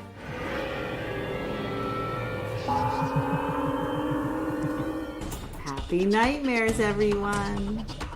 Up next at number 18 is Ginger Snaps. The movie, not the cookie. There's been a lot of great werewolf movies. American Werewolf in London, The Howling, The Wolfman. They kind of peak with those, and then there's kind of nothing that comes close. And I would actually put Ginger Snaps in that same league with those great werewolf films. Ginger Snaps is about a teenage girl who's a ginger who turns into a werewolf. It's a coming-of-age story, except it involves teen girls and werewolves. It was really interesting seeing that metaphor for the beast inside, you know, and like seeing this woman confront her sexuality through the act of becoming a werewolf. That is like the greatest movie metaphor for female puberty ever. It reminds me of when I was a teenage girl and I got my period and I turned into a werewolf and I started killing teenage boys. So here was a really unique, interesting take about two sisters named Bridget and Ginger. They're kind of outcasts, they're kind of rebels, they stick together, they're the best of friends, and they sort of like hate everybody else. They're kind of misanthropic and in their own little world. And Ginger gets bit by a werewolf, and her little sister, who is more of the main character, sort of tries to get her to quit killing people. But also, the main character's name is Ginger, and she snaps, which I love. I love a pun title. These two girls are not normal to begin with. And on top of it, now the older one's turning into a werewolf. All of a sudden, boys are attracted to her and they want to take her out, and she doesn't really know how to do it because she's always been a weird girl who didn't like boys and boys didn't like her, and then all of a sudden she's ovulating and they find her more attractive. Ovulating meaning she's a werewolf. It's actually a really sweet movie, even though it's about a high school girl tearing out throats and like having 6 nipples as a werewolf. 6 or 8. I don't know. Is it weird that that still looked sexy to me? When you talk about transforming, it's not like American Werewolf in London, where it's just like a 2-minute sequence of her rolling on the floor and growing things and fingers growing and nails getting longer. It's a slow process. She grows like a tail. She starts getting a little hair. It is really a vicious and dark movie, and it really explores the relationship that these two girls have, and how far is one willing to go to help the other, and how far can they really trust each other when these, you know, monstrous elements come out in them. It's a really amazing way to look at that. You're both a girl still, but you're also a beast in some ways once you hit puberty. You're mauling men. That's what happened to me when I hit puberty. I started mauling men in the back of cars. Normally it's the wolf man. It's men playing werewolves. But this is really great because it was seeing werewolves from a female perspective. Any teenager growing up looking for new horror films to check out, Ginger Snaps is definitely one of them. It's part of growing up where you're dealing with all these different sides of yourself that you discover as you get older. Just hers happens to be like covered in hair and with a major face. Werewolf movies just don't get any better than this. If creepy religious children spook you, then check out Alice Sweet Alice at number 17. Alice Sweet Alice overall is one of the scariest movies I've ever seen, but nobody really remembers it, at least in the current generation. Alice Sweet Alice takes place in the 60s. It's about a mother that's preparing her younger daughter for her first communion, and the other sister is jealous about this and decides that she's gonna start being mean to her sister. And her own parents are afraid of her. But there's an added element to it in that it's highly Catholic. And nothing's creepier than, you know, the creepy music and the girl whispering, you know, Hail Mary, full of grace, the Lord is with thee, blessed art thou, and just over and over again as the titles are rolling. The murders in Alice Sweet Alice are among the most gruesome I have ever seen, and even 30 years after the movie was made, they remain shocking. And that's a big part of the power behind Alice Sweet Alice is the intensity of the kills. The girl who plays the killer, she puts on this sort of clear mask. The transparent mask with the blue eyeshadow and the rouge around the cheeks and the red lipstick. And it's transparent and you can kind of see it, but you really can't see who's behind the mask. And she's creeping through the church, and you know that it's her from the very beginning. It's almost like Rhoda in The Bad Seed, where you know that that she's bad. And this rage keeps building up in this sister that she ends up killing her 9-year-old sister, who's played by Brooke Shields. And Brooke Shields screams, and the mask is pulled out, and there's an even creepier mask. You don't expect to see violence done to a child like that. You know, it's like, wow, so, you know, broke some taboos.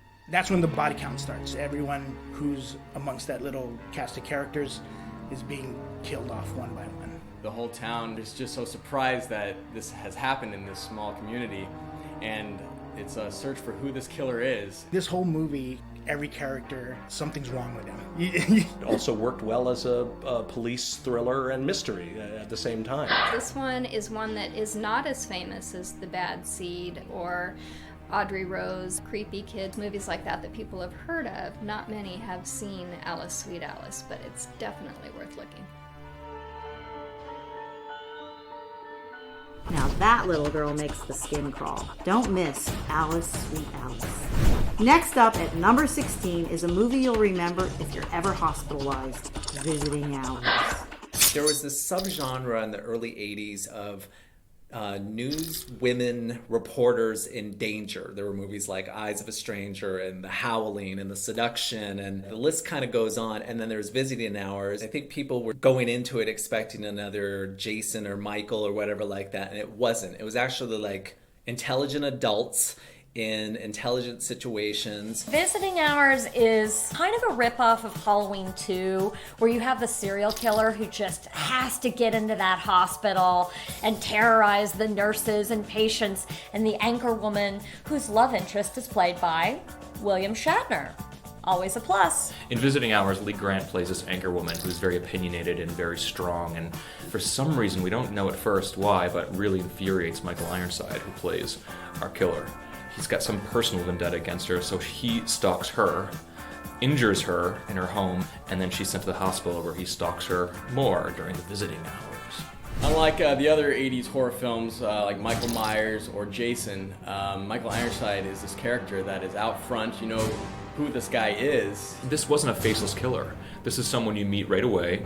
You see exactly what he looks like right away. You go to his apartment, and you see where he lives. You follow him around like he's an ordinary guy, which actually makes it terrifying that this guy could be any person on the street.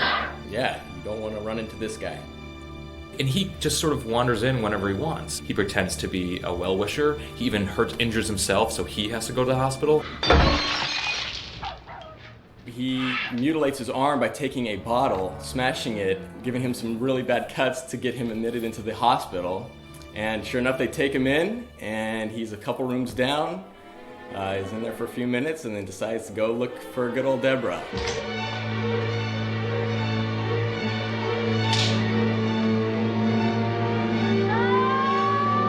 And there's that amazing scene, he goes after her children. And it's just one of those great moments where the little kids are woken up and they're at the top of the stairs, and he's just looking at them, coming up at them with a knife, and you're thinking, wow, this movie is going to take that turn. It's one of those great movies that you remember the next day when you wake up, and you're like, yes, that movie stays with you. You are watching 50 Best Horror Movies You've Never Seen. A countdown of horror's hidden gems. Next on our list at number 15 is the black and white masterpiece, Repulsion. These producers came to Polanski and they were like, can you make us a campy, shitty horror movie? And he was like, oh yes, of course, of course. And then he proceeded to like go completely over budget and make this completely insane, like, bizarro art movie. Roman Polanski's Repulsion is about sexual repression. It's about a woman who stays cooped up in her apartment for too long and goes nuts. Catherine Deneuve plays this gorgeous young manicurist who has immigrated with her sister to London, and she's the object of desire of every man who sees her, naturally. But she has this like weird, frigid repression thing going on. She's in every frame. I mean, she is what you're watching the entire time. And it's her descent into madness once the sister goes away for the weekend And she's begging the sister, please, please don't go, please don't go. And you're thinking, why not? What's the matter with you? And yet once the sister goes, and then the guy that has been pursuing her, finally says, I'm going to just go over to her apartment, and then everything, goes downhill from there. And I don't want to spoil it for people who are wanting to watch it, but she does some really terrible things that start to happen once this guy comes over. In her mind, I think she thinks sex is probably the last thing she wants to do, and she would rather die or kill somebody than be subjected to what she hears, oftentimes her sister doing in the next bedroom. It's a very psychological horror. Watching an environment's transformation mirroring the protagonist is fascinating for me. For instance, Carol is left in the apartment alone with this rabbit, and she puts it back in the refrigerator, and then once her sister leaves for the weekend, for some reason she takes it out, and we think, oh, she's finally going to cook that rabbit. Can you eat it, please, or throw it away? But no, she puts it on the floor in the living room. As the scene progresses and the days go by, bugs and flies start buzzing around it, and there's always this rabbit laying there bloodied on the plate, and it's disgusting and horrifying, and makes you very squeamish. Many directors cite Repulsion as being influential on their work.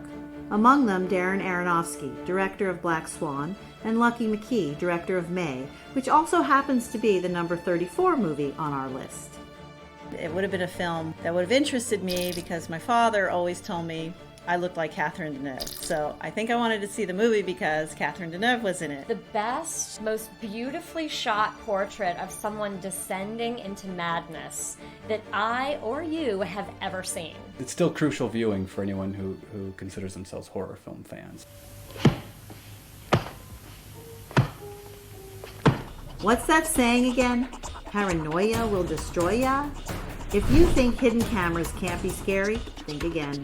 And number 14 is Alone with Her. Alone with Her is about this guy played by Colin Hanks. Colin was at the top of my wish list from day one, and when I heard that he liked the script, I was thrilled. So we met, and what was great about working with Colin, among other things, was that we saw the film in the same way. I mean, he was as excited to bend some rules as I was. It's a voyeuristic stalker movie. And he's kind of trying to infiltrate the life of this girl that he likes. It's kind of put together from surveillance camera footage, cameras that he wears on himself. So you, the audience, gets to kind of partake in the voyeurism of how he kind of stalks this girl and then it becomes a part of her life. This movie is very, very inventive in the way that it uses the camera. It's very much a first-person perspective.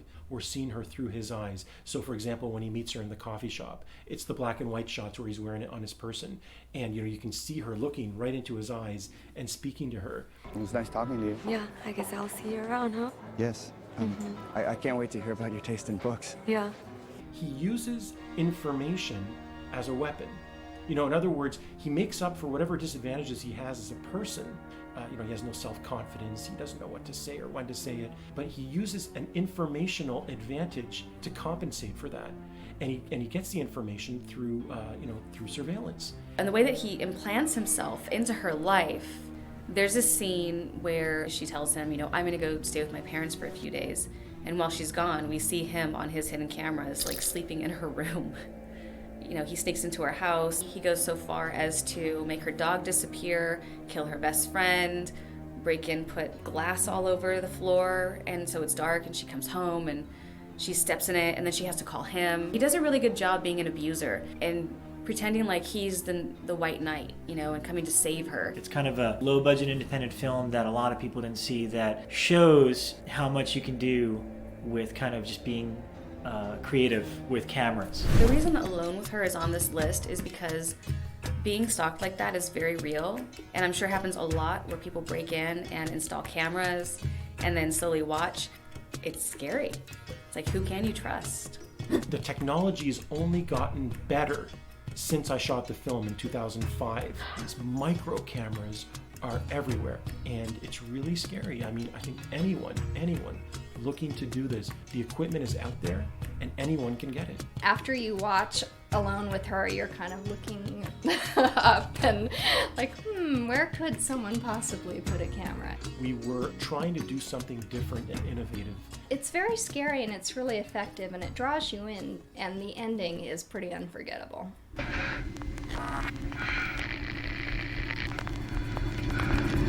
If you find yourself searching for hidden cameras after watching Alone with Her, I won't make fun of you. Next at number 13 is a gritty vampire movie with a cowboy flair, Near Dark. Near Dark has to be one of my favorite movies ever. Near Dark was directed by Catherine Bigelow, who just recently won the Oscar for The Hurt Locker. You could see the style in this film just coming a mile away of what kind of director she was going to continue to become. And this movie is amazing. It's a horror western. So it's got like people riding horses with cowboy hats, but it's also got vampires. You have this kind of cowpoke kid from a farm, and he's out one night downtown having an ice cream cone, and he sees this beautiful girl. He's just completely infatuated with her. Unfortunate for him, because she's traveling around with a band of fellow vampires, including Lance Henriksen, Jeanette Goldstein, the kid whose name I can't remember but says, "You're so ugly you make my gums ache." My favorite line. So this cowpoke gets sucked into this vampire clan, and he's turning into a vampire, but of course it makes his stomach turn to think about killing other people. And the best scene is that bar scene where they're really trying to teach him how to go and hunt and kill, and they lock that bar and they just take the rednecks down one by one. To the patrons, they don't look like vampires, they don't have teeth, they don't come off that way, they just seem like a crazy family.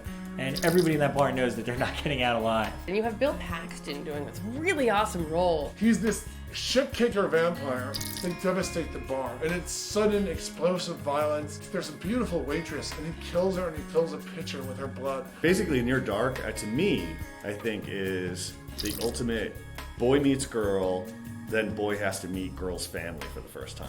And the terror that comes with that. That moment when she goes, "I'd like you to meet my dad." And he's like, "Oh, okay." But dad isn't dad, it's Lance Henriksen, and and he's a badass, and it's Bill Paxton who basically represents the crazy brother.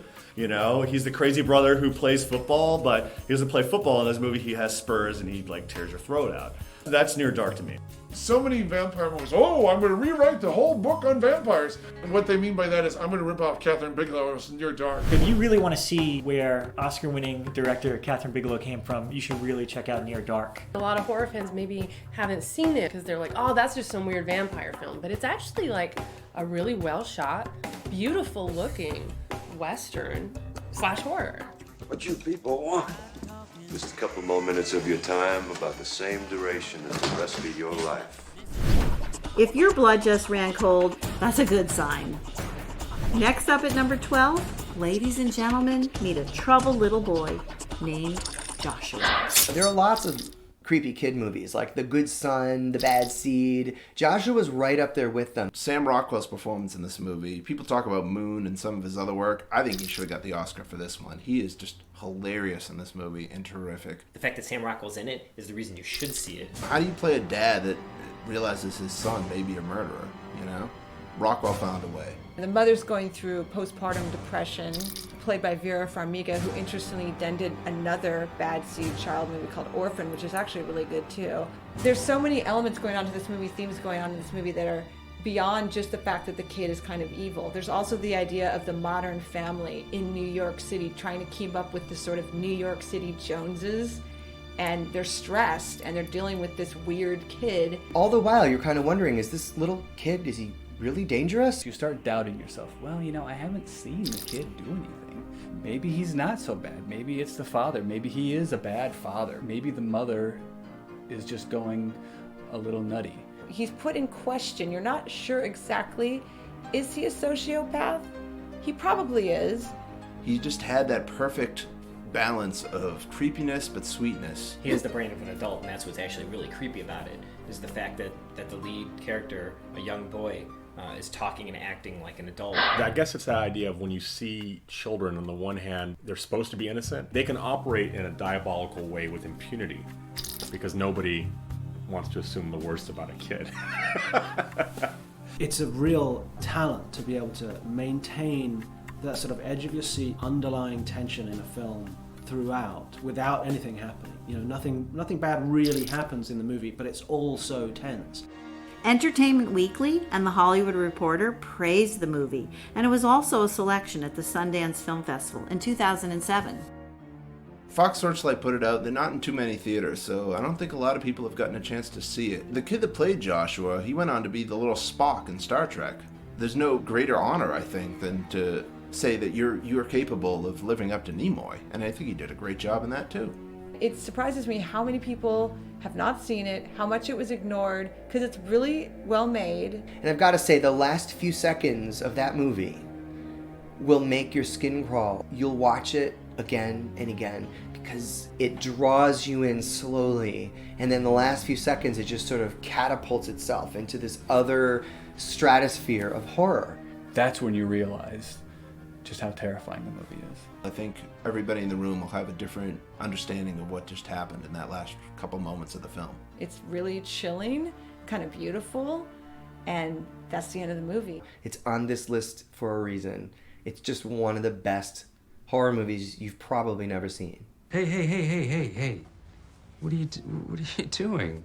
In Egypt, when they embalmed people like pharaohs, they broke the nose and removed the brain through the opening. This movie is the strongest argument for birth control you'll ever hear. Ever heard the expression, "Don't be afraid of the dark"? Coming in at number 11 will explain why. Don't Be Afraid of the Dark was a TV movie originally in 1973, brought to you by Lorimar. When you first turn it on, you think you're just going to watch an episode of Mary Tyler Moore. And then it goes kind of wrong. Kim Darby plays this woman who has moved into her grandmother's rambling old house, moved out of the city with her high-powered lawyer husband, and they're going to fix it up and it's going to be great. And she's in this like middle-class boredom with her husband, and the husband's always working. Nobody's listening to her. I mean, even her friends are kind of bored with their stories. There is a locked room in the house that has a walled-off fireplace. Basically, the openings to the fireplace have been all bricked up and steel bars, and basically the message is, do not open. The handyman's like, don't do it. Some things are better left the way they are. Surely all it needs is to be smashed open. Those bricks are cemented 4 deep and reinforced with iron bars. Some things are better left as they are, especially that fireplace. But no, she's got to open the freaking fireplace. They open a wall and it lets out these 3 goblins who somehow have some attachment to her. Oh my god, they've got these like pumpkin heads. They have these little slashing claws, black eyes, raspy mouths, and gorilla little chimpanzee bodies. And they come out in the dark and they want her soul. Now she's got little evil troll people running around saying, Sally, we want you, and grabbing at her dress and tripping and killing her interior decorator.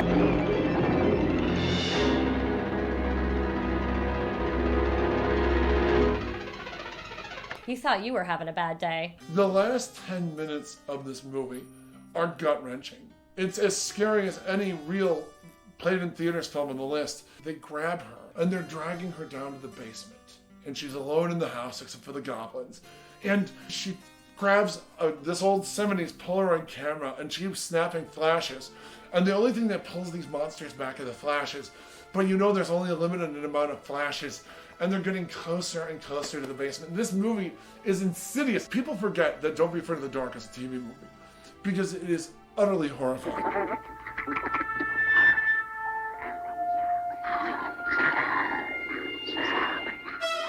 You are watching 50 Best Horror Movies You've Never Seen. A countdown of horror's hidden gems. Claiming our number 10 spot is Audition, the nasty little film that sneaks up on you. Audition is a horror film by Takashi Miike, and the funny thing about this movie is if you were to walk out around the 45-minute point, you would think you were watching a romantic comedy. The movie takes forever to get to become a horror film.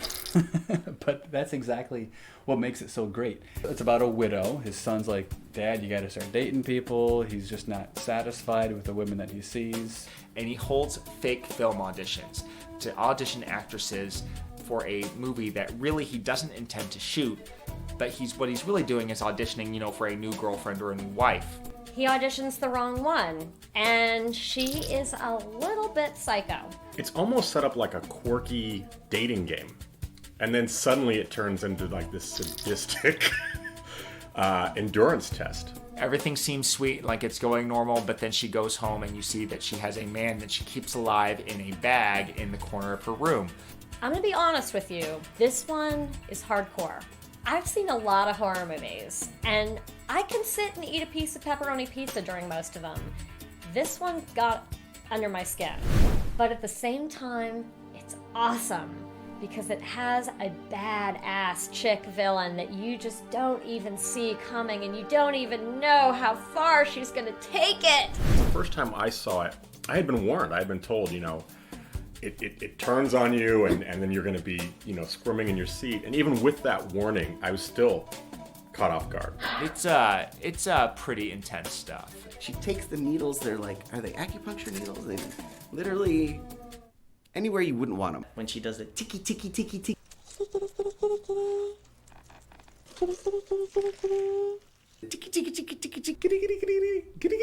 The needles in the eyeballs. It's like, oh man. Like you're... There is one scene, however, that cemented Audition into the hearts of horror fans. The scene with the piano wire. There's a scene where he's tied up, she has a piano wire. A whole bunch of people were getting up and walking out of the theater. My wife and I were among the few to stick it out to the bitter end. She tortures him and chops off his foot. I mean, with piano wire. It's a great film. That scene is up there in the horror lexicon of crazy scenes. I feel so horrible for the people who stumbled upon this movie having no idea it was a horror film. Because when it turns into a horror film, it is one of the most sadistic, nasty, vile, vicious, repugnant movies.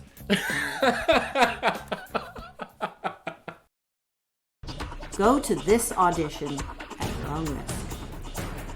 For the vampire aficionado, you can't beat Let the Right One In, coming in at number 9 on our list. Let the Right One In is a fantastic Swedish vampire film that came out a couple years ago. Let the Right One In is not only one of the best vampire movies ever made, it's just one of the best movies that you could possibly see. I thought that was the most original take on the vampire genre I have seen in years. It's also sort of a remake of My Bodyguard, which is a classic, beloved children's film from the 80s, except with vampires and not for children. It tells the story of an awkward 12-year-old kid who's kind of being bullied at school, who befriends this awkward 12-year-old girl that just moves in next door, and it just so happens that she's a vampire. She kind of teaches him a little bit about how to stand up for himself, and vice versa, he teaches her maybe a little bit about her humanity. I think he reminds her what it was like to be a kid and have fun again. That kind of bond, I mean, if you think back to when you were 12 years old and what your friendships were like, this movie captures that perfectly. The title itself, it's talking about love. When you let the right one in, they won't hurt you. They're both so awkward and cute around each other. Like, she smells really bad, you know, because she's dead, and like he gets over it because he's her friend, and it's just really sweet. And then she ends up, you know, killing people in between, and it's a really cool movie. You know, there's some bullies who pick on Oscar at the school, and you can imagine what happens to them when his new friend gets a wind of that. Bodies are drained of their blood, and they're hidden under the ice in the frozen lakes. It's the case where you have a young actor, in this case the girl. While they appear very youthful, there's something hauntingly mature and old about them. And I think obviously in the case of someone who's supposed to be a vampire, it really worked. There's just something really frightening and yet alluring about this girl. One particular moment will have you drowning in fear, the spectacular scene at the swimming pool. It all kind of builds up to this final scene at the pool hall. The bully's brother puts Oscar's face submerged in the pool. It's all done in one take. He's actually hiding in the pool underwater. Air bubbles are just coming up slowly, slowly, slowly. And then you hear screams, but they're muffled screams because you're underwater with Oscar. And you sort of just get glimpses of the massacre that's sort of going on behind him. And these people are being murdered and dragged across like the surface of the pool. And you're wondering, what the heck's happening? The peak of the Twilight mania, here we have this beautiful love story that's also a vampire movie, which is what Twilight tried to be, but as far as I'm concerned, did not succeed. No vampires sparkle here. We're talking about traditional scary vampires. The best contemporary vampire film ever made. It shows a sense of bravery in filmmaking that I think is really hard to find, at least in Hollywood filmmaking.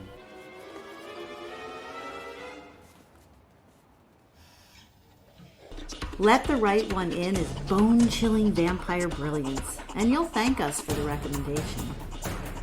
Another brilliant film claims our number 8 spot, the mind-blowing Reanimator. Dude, Reanimator. Saw it the first time when I was 14 years old. Me up. Reanimator is your classic mad scientist tale.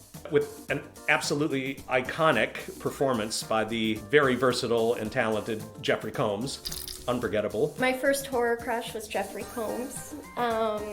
And it's primarily because he's so freaking good in the movie. It cemented his place as a horror icon. It's basically about this mad scientist, Herbert West, who's trying to create this formula to bring the dead to life. But the problem is when they come back, the brains have died and they're not quite the same as they were before. They go on psychotic, murderous rampages. They're mindless killing machines. Duh! Doesn't that always happen? Reanimator was directed by Stuart Gordon and was based on an H.P. Lovecraft story by the same name. Stuart Gordon now is considered kind of one of the masters of horror. Stuart Gordon's never made a bad movie. The movie just went further than anything that I've ever seen. There were like exploding entrails, like wrapping around people. It's just crazy. Words can't, you really have to see it. After watching that movie, I had to sleep with the lights on and with my Winnie the Pooh. I have never been more terrified of a stuffed cat than when the first time I saw that movie. Like the sound that comes out of this thing. And it's just kind of like twitching there because the spine's broken. Like, it's awesome. An also very unforgettable and delightful Barbara Crampton, whose most notorious and unforgettable scene gives a whole new meaning to the term giving head. If you really want to get ahead in your knowledge of horror movies, that's the one to go for. All props to Stuart Gordon because that's going there. We can't say much more about that scene on TV, but here's a heads up. Pick up a copy of Reanimator, see for yourself what all that talk is about. We have a feeling you'll be forever grateful for our recommendation. It's the kind of movie that you get a couple beers, get your friends together, and watch at midnight on a Friday night. And it's really, really sick, so I don't know what that says about me, but I love it. Will be famous. Everyone's entitled to one good mad scientist movie. Up next at number 7 on our list is Wishmaster. Wishmaster is the age-old story of be careful what you wish for, which is actually the tagline they used on the poster. An executive asked me to come in because they wanted to do a horror movie. And when I got there, they said, we have a great idea. It's an evil genie movie. He's this really evil but very charismatic genie, played by Andrew Divoff, who turns in a performance that is up there with Freddy Krueger in A Nightmare on Elm Street. When you get the right guy in the horror makeup, it really sells it. Divoff has got a voice like a fork in a garbage disposal, and so when he's It doesn't matter what we write. It even doesn't matter what the makeup guys do, even though they're brilliant and that's half of it. If you don't have a guy behind the mask who will deliver, who will commit, who will do it right, then it all goes to naught. And I thought Andrew was just terrific. And he plays an evil genie called a djinn, and he's sort of trapped inside this little red kind of crystal. And of course he gets out and he starts granting wishes. And when he starts granting wishes, he's got a way of twisting them a little. Just in the way that an evil genie would, to make you suffer immeasurably for your want, your desire. Oh my God. Am I to understand this is not something you wish to see? Uh-huh. Very well.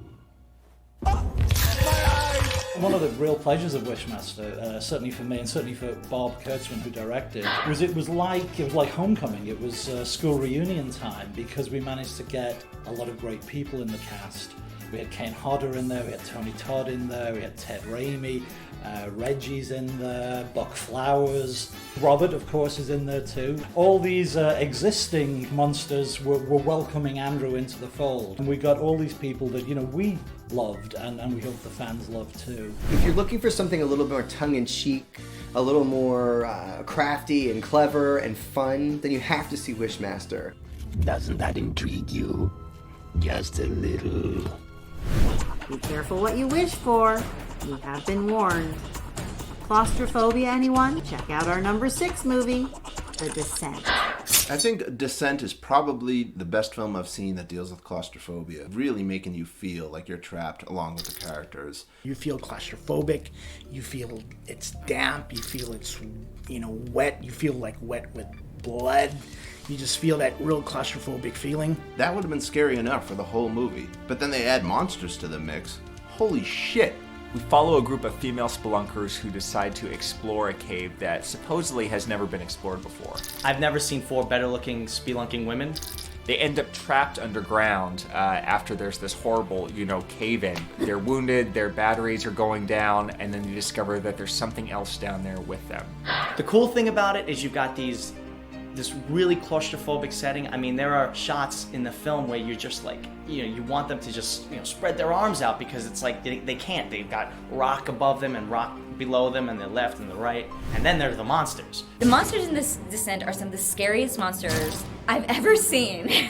They're there for the babe buffet because little by little, every single one of those females, dead and eaten alive. They're very nocturnal. They're like bats or whatever they are. They can't see anything at all. Their skin is this weird, translucent, and they've just adapted to where all they really need is, to make these weird, click noises and screams and communicate with each other. You only get perspective on them, when you've got a flash of light, because it's dark. The whole movie's dark. It's one of those films where you're like, just turn a light on. One of the girls finally clearly sees one of the creatures, but it's from a distance. That shot has stayed with me since I saw it. The girls end up turning on each other. And it's so they're not only fighting these monsters, but they're fighting each other. When things start going bad, you'd want to get out of the cave, but yet they're forced to keep going deeper and deeper into the cave. There's an awesome sequence where these 2 girls are stuck upside down. And these girls are literally hanging from these hooks. Crawling across the ceiling when they're attacked by one of these things that come running at them. I saw this movie in a sold-out theater, and everyone hit the roof. Are you scared of being caught in tight spaces? Are you scared of underground monsters? If you're scared of either one of those things, it's covered in The Descent.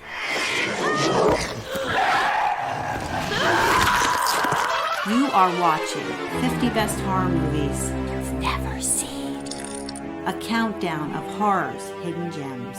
And coming in at number 5, Alone in the Dark.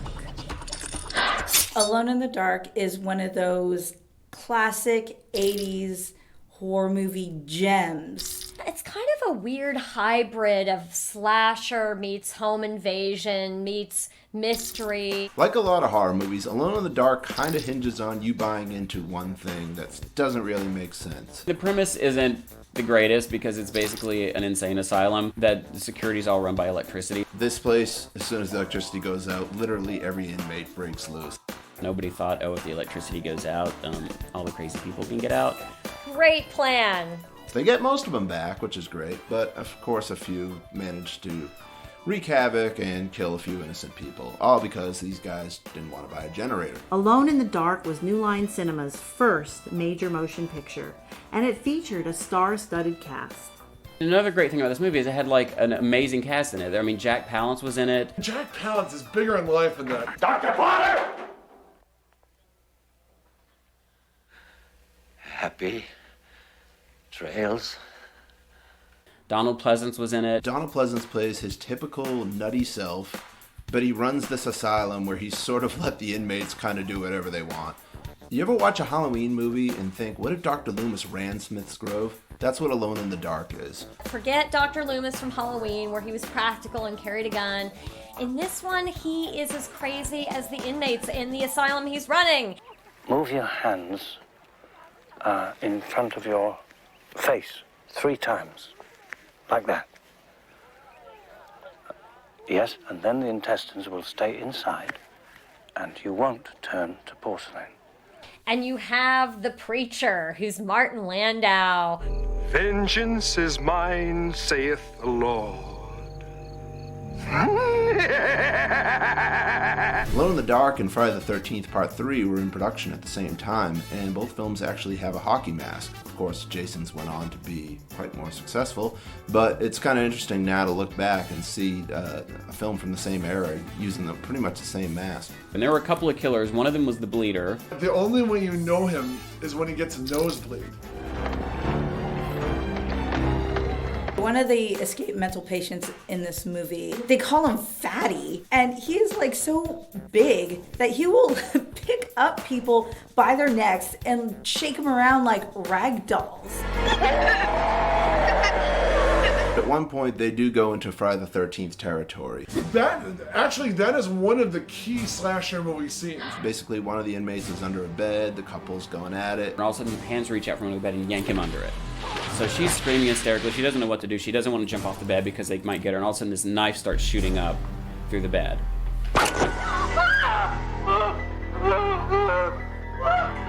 But the studio wasn't just going for gore.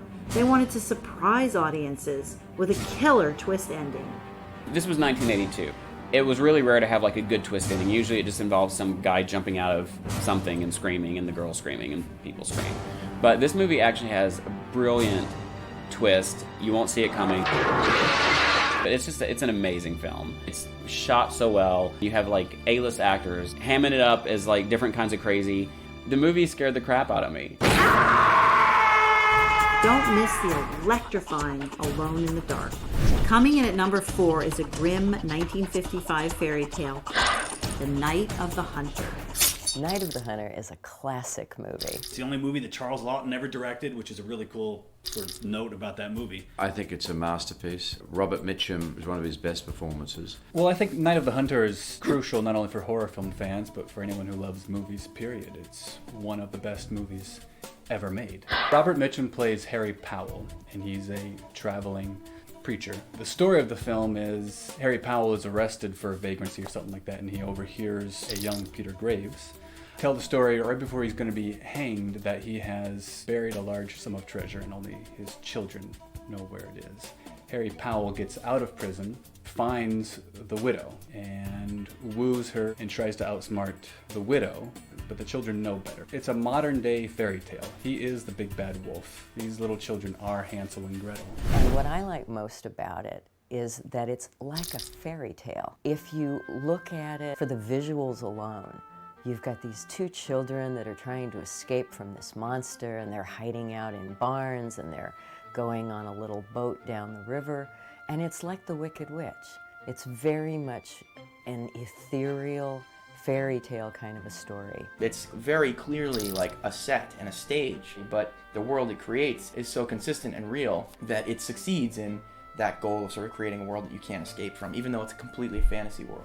There's that wonderful, beautiful sequence when they're on the boat and she sings that kind of creepy song, but it's really touching. And the whole thing about going after children, I think, is really macabre and creepy. Child performances in horror movies can be a real trick, and this is an example of a very successful pair of child actors here. You really care about these two kids, I mean, and they are in some serious peril. Now just tell me, where's the money hid? But that's why I promised John I wouldn't tell. John doesn't matter! Can I get that through your head, you poor, silly, disgusting little wretch? This movie influenced director John Carpenter when he made Halloween, and after you see it, you'll know why. Coming in at number 3 is a nail-biting 80s monster classic, The Beast Within. The best horror movie in this whole list is, of course, The Beast Within. The fact that I've directed it has nothing to do with my opinion. It's sort of the movie that would not die. I had no idea when I was making that film that it would have the life that it has had. The Beast Within is about this kid. He has basically a beast within that's going to come out like a cicada, and he's going to shed his human skin and become this beast. There have been a number of people over the years who have felt that the movie does not make a lick of sense. in the dialogue throughout the movie, at a couple different places, there is actually a coherent explanation for why the whole cicada thing. It shed its skin like a cicada. The life cycle of the cicada, it's a 17-year life cycle. That's why all the weirdness starts happening to my character when he is 17. It's just awesome because you can't wait for him to turn into the beast within. The film offered a grungy film style and broke new ground with its innovative and unprecedented special effects. A kind of pure, gritty horror film that they don't make anymore. No CG at all practical effects. The video box that was daring you to watch the last 30 minutes without running from your seat. It's true because it is a special effects extravaganza. The idea was to make the last half hour as terrifying as possible. The single weirdest scene, bar none, I've ever had to do as an actor was in the infamous last half hour of The Beast Within. There was no way I was going to have a stuntman play the Beast. No. I was the Beast from beginning to end. I wanted to be the Beast. I made that very clear, that I wanted to be the Beast. The United Artists, in their wisdom, asked us to shoot in a mental asylum, but they'd promised me that there'd be no inmates. They said it was a disused hospital. We're up there shooting this transformation scene for 3 days, and I'm going through all these different stages of prosthetics. And when we started shooting the stuff with the tongue and the heads exploding and everything, and behind me I suddenly heard, and I turned around, and there were 3 inmates from the mental asylum in nutcase gowns. And I suddenly realized they thought this was their worst. This is the operation room, this is surgery, because we had lights like this.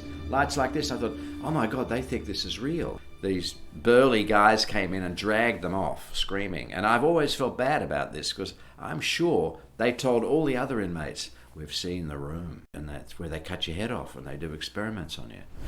Guess who's a fan of The Beast Within? Would you believe? Queen Latifah. I ran into her one time at a magazine stand, and she said, you look really familiar. Do I know you? I said, well, I'm an actor. She goes, oh, what have you done? When I got to The Beast Within, her eyes went like this. She went, oh my God, The Beast Within, I love that movie. I've seen that movie 5 times. My brother and I used to hide behind the couch. It scared the crap out of us.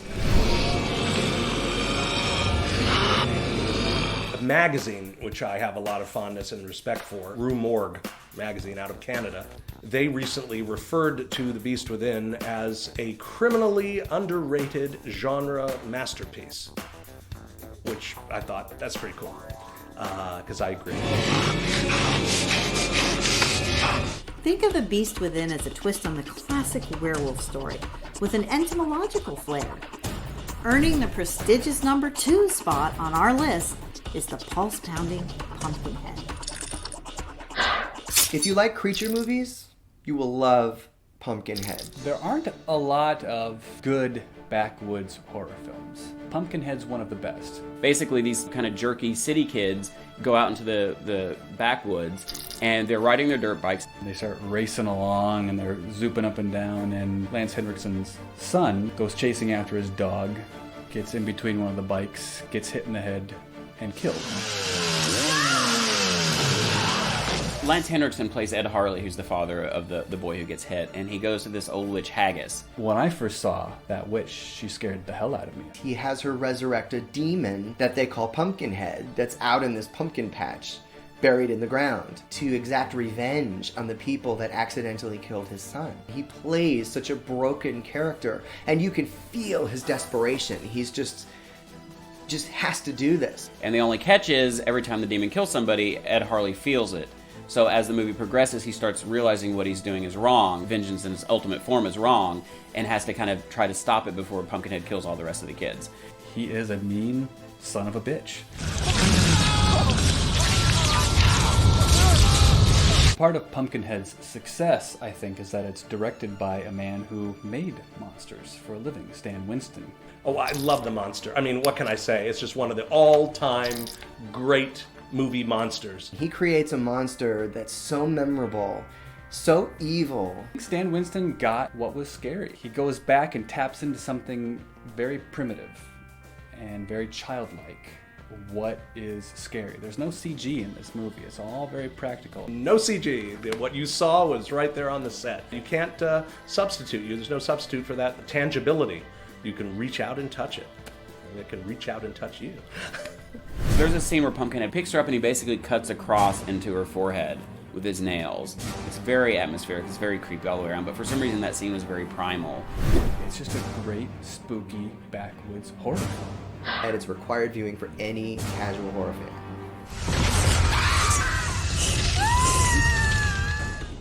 If you think Alien was scary, you haven't seen Pumpkinhead. The time has come to announce our #1 movie on our list of 50 movies you've never seen. Ladies and gentlemen, behold, Black Christmas. This movie started the entire slasher genre and continues to send icy chills down the spines of horror fans that discover it year after year.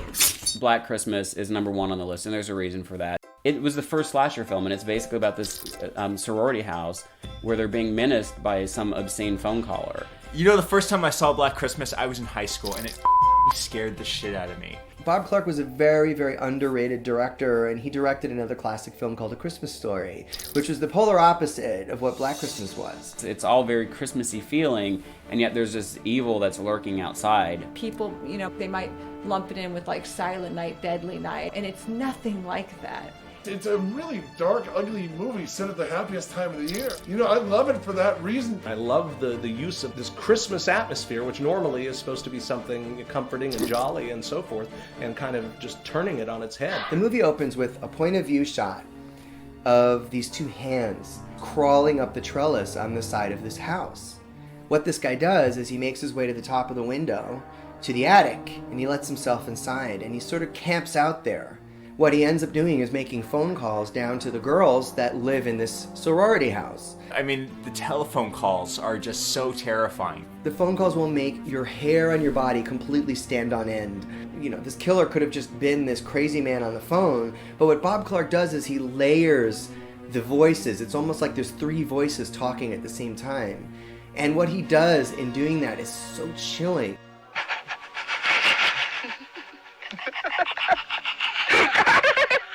The filthiness, the sleaziness of the phone calls from this perverted phone stalker. You're surprised that at the time that the film was made that it would have gotten away with it because it's just so perverse. It's more of a detective movie in a way. There's a lot of creepy scenes in it, but it's really about the characters. And Margot Kidder steals the show as kind of the lush house sister who's just like boozing it up all the time and talks like a sailor.